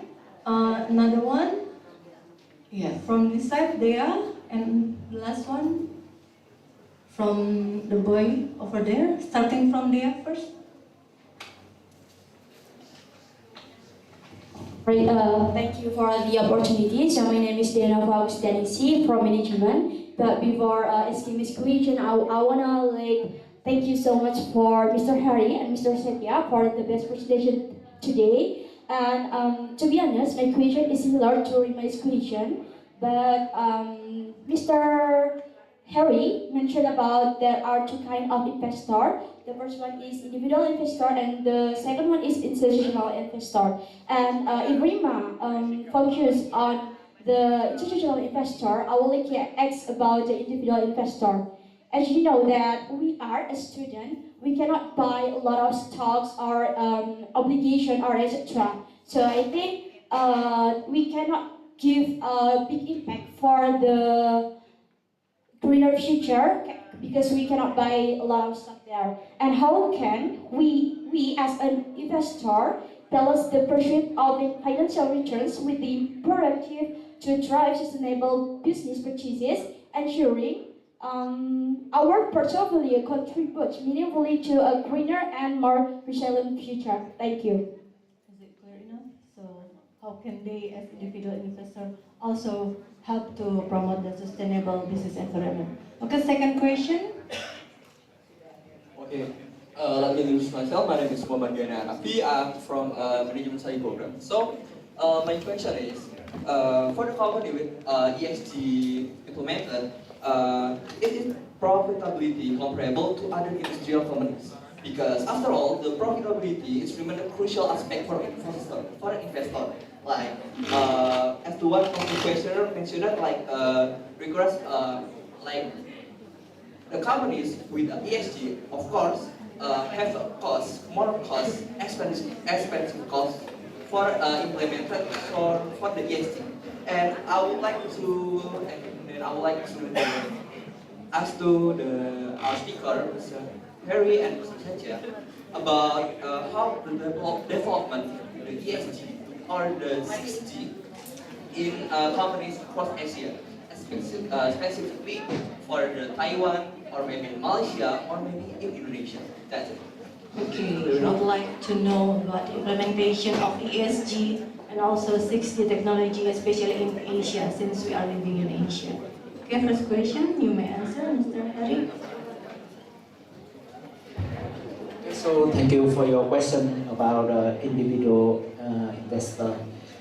Yeah, you see now in emerging market and frontier markets, like Indonesian market and Vietnam's stock market. Now individual investor they occupy a big share in the market. And you say like you are a student and you don't know how to invest effectively and how you can make sure your investment can have some contribution to sustainability. So, like to answer the question, I want to talk about something related to investment risk. So, like if you study financial management or some course related to investment, you will know when you buy and hold some stock, you carry two kind of risk. One we call it the systematic risk. Yeah, the risk will affect the whole market. And the second is the firm-specific risk. The risk only belong to one or two firms, so it's not related to all the markets. So if you are an investor, you try to minimize the risk you have to carry. So you need to diversify your portfolio, right? And how to diversify your portfolio? So you need to buy many stocks. You need to put many stock in your portfolio.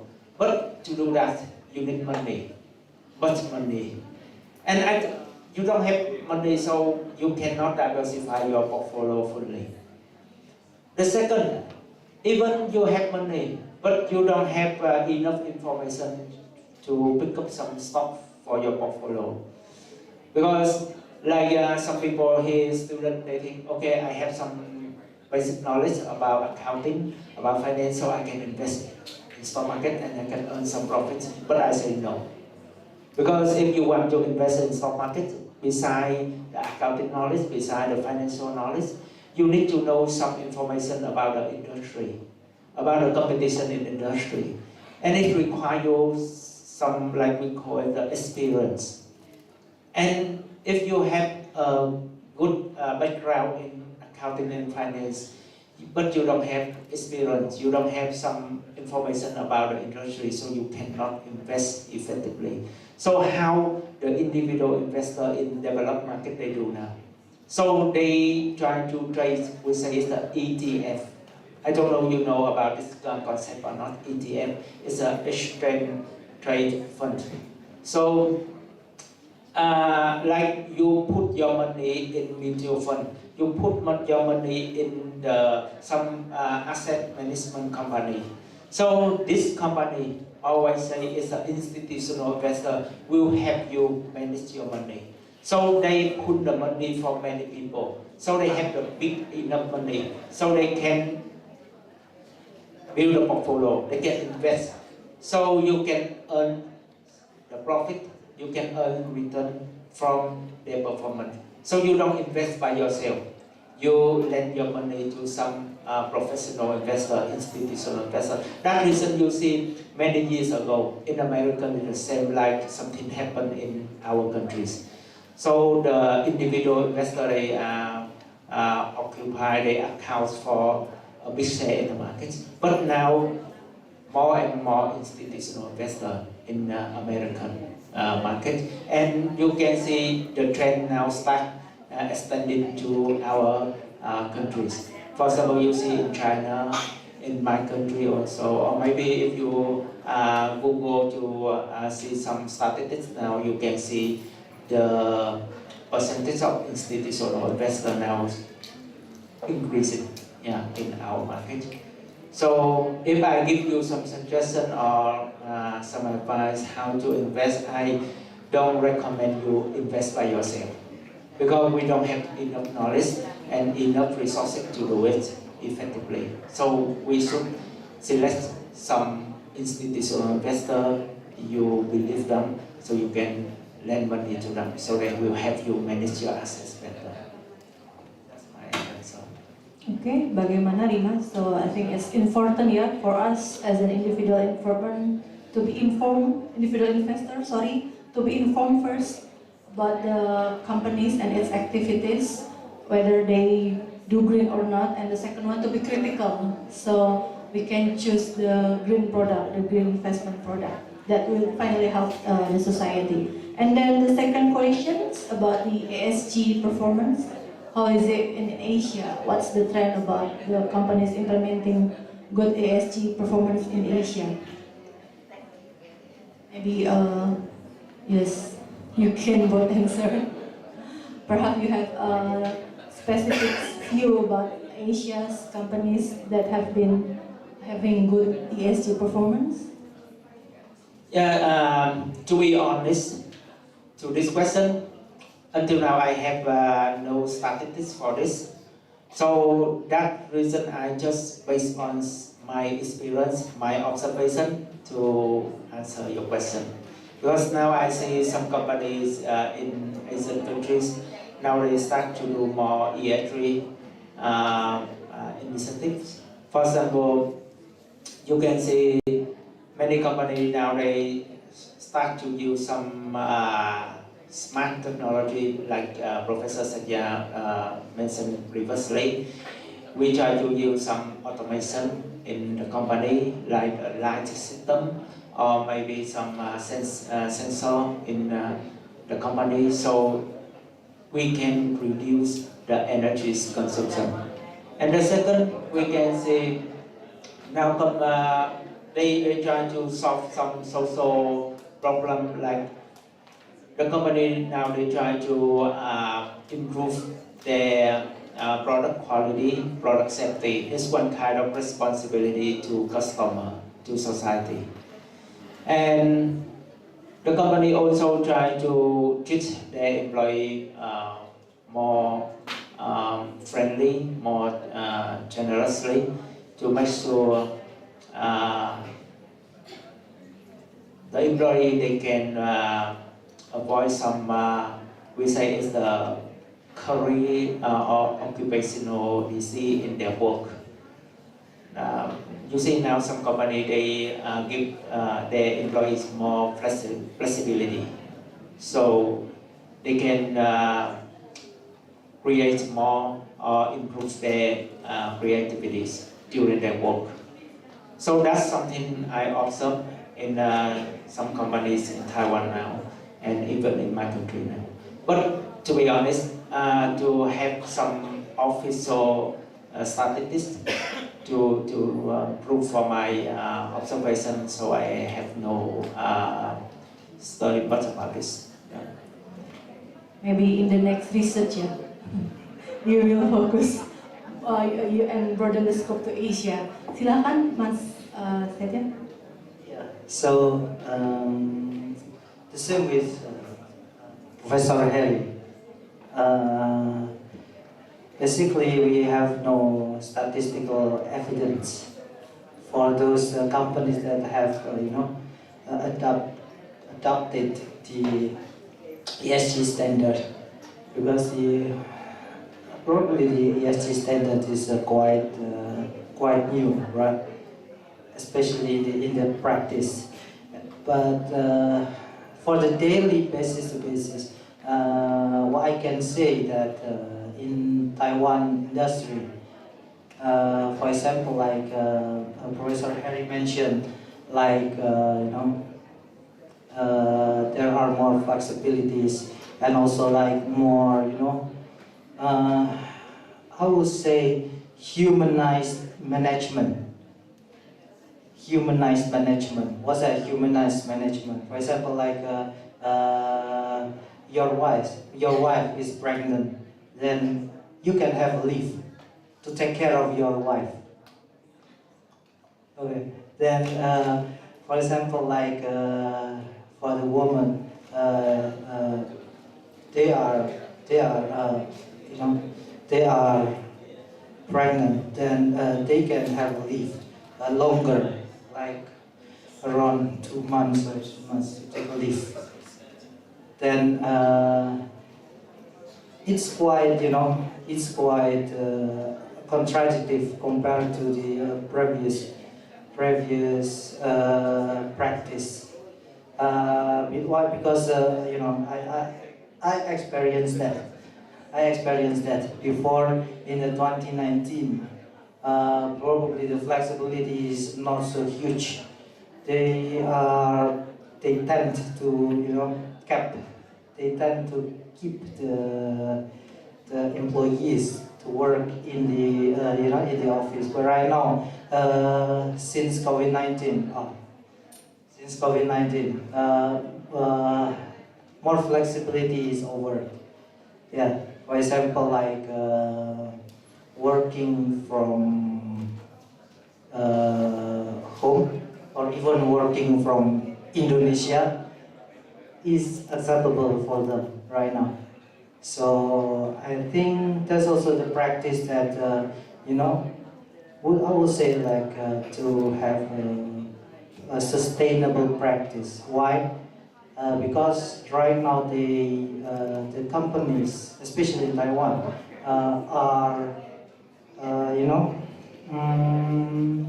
are keen or indeed they really concerned about how to retain the talent, how to keep the talent to work for them in the long run. Yeah. Right now, especially in my areas, in engineers, the word is lack of engineers right now. So many of the countries are facing the competition to find a good talent and then to employ in a good environment, then to retain to work in their industry. Yeah, that's the issues right now in especially as I know in Taiwan. So that's why then many of the companies right now are trying to adapt the flexibility and also the more sustainable way in terms of the how to treat people. Then for the 6G or the next generation adoption, I would say like even in China or in Taiwan or in everywhere right now is still in the early stage of the research. Then I would say the adoption probably will take 3 or 4 more years. Then just wait for that for the 6G deployment. But for sure. We will be in that moment. Yeah, I think that's my question. Answer. Okay, thank you, Mr. Ferry. Would you like to add some information?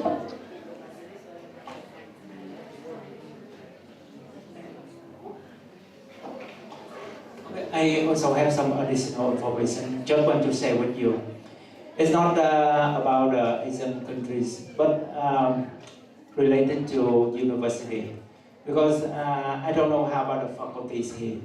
But in Taiwan, we have a lot of workload, like teaching, doing research, and something else. So that reason many faculties, when they have many deadlines to take care, so they stay overnight in the office. And usually at the weekend, they spend most of time for their work.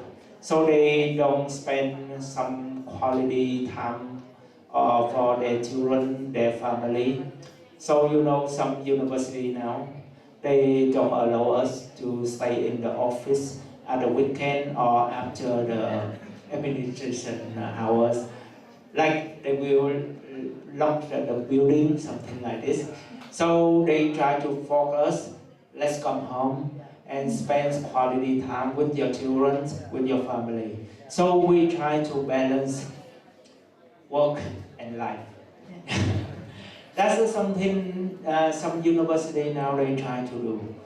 Yeah, to make sure we can balance our life and our work. That is some kind of sustainability we want to go forward. Well, I think that's also the main point of sustainability, how to balance work and life.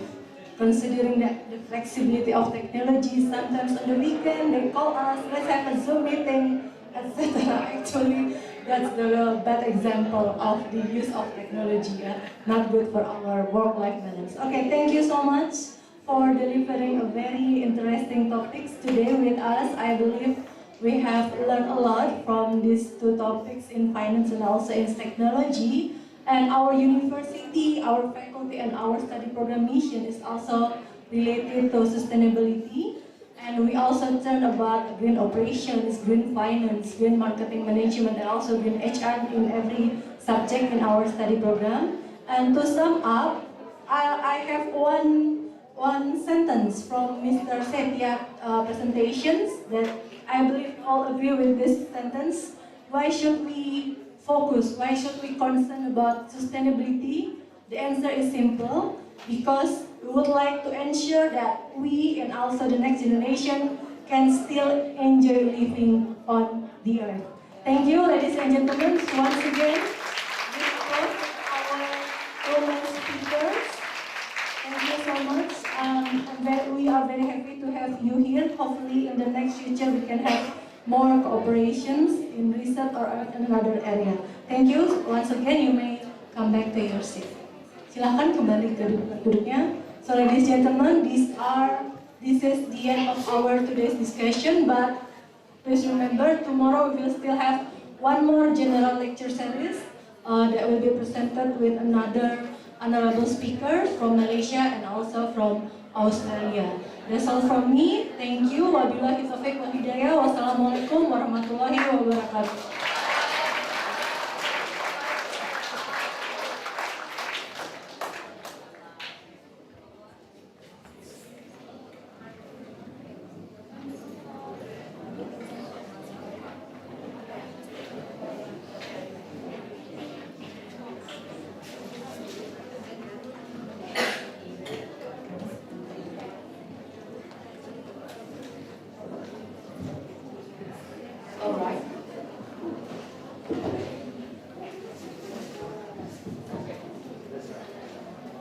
Alright, ladies and gentlemen, with that we come to the end of today's guest lectures event.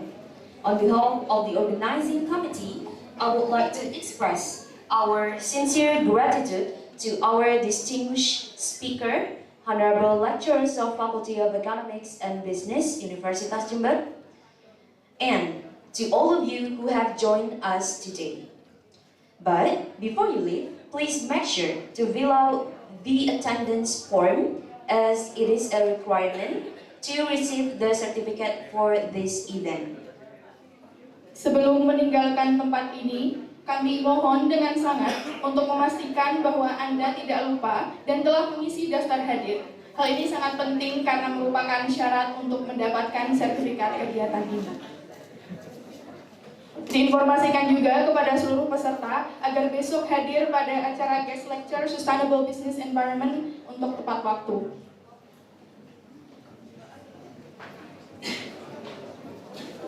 We hope that the discussion shared today will inspire us to integrate sustainability into our business practices. Thank you for your time and participation, and see you tomorrow. Have a wonderful day and good luck in all your endeavors. Wassalamualaikum warahmatullahi wabarakatuh.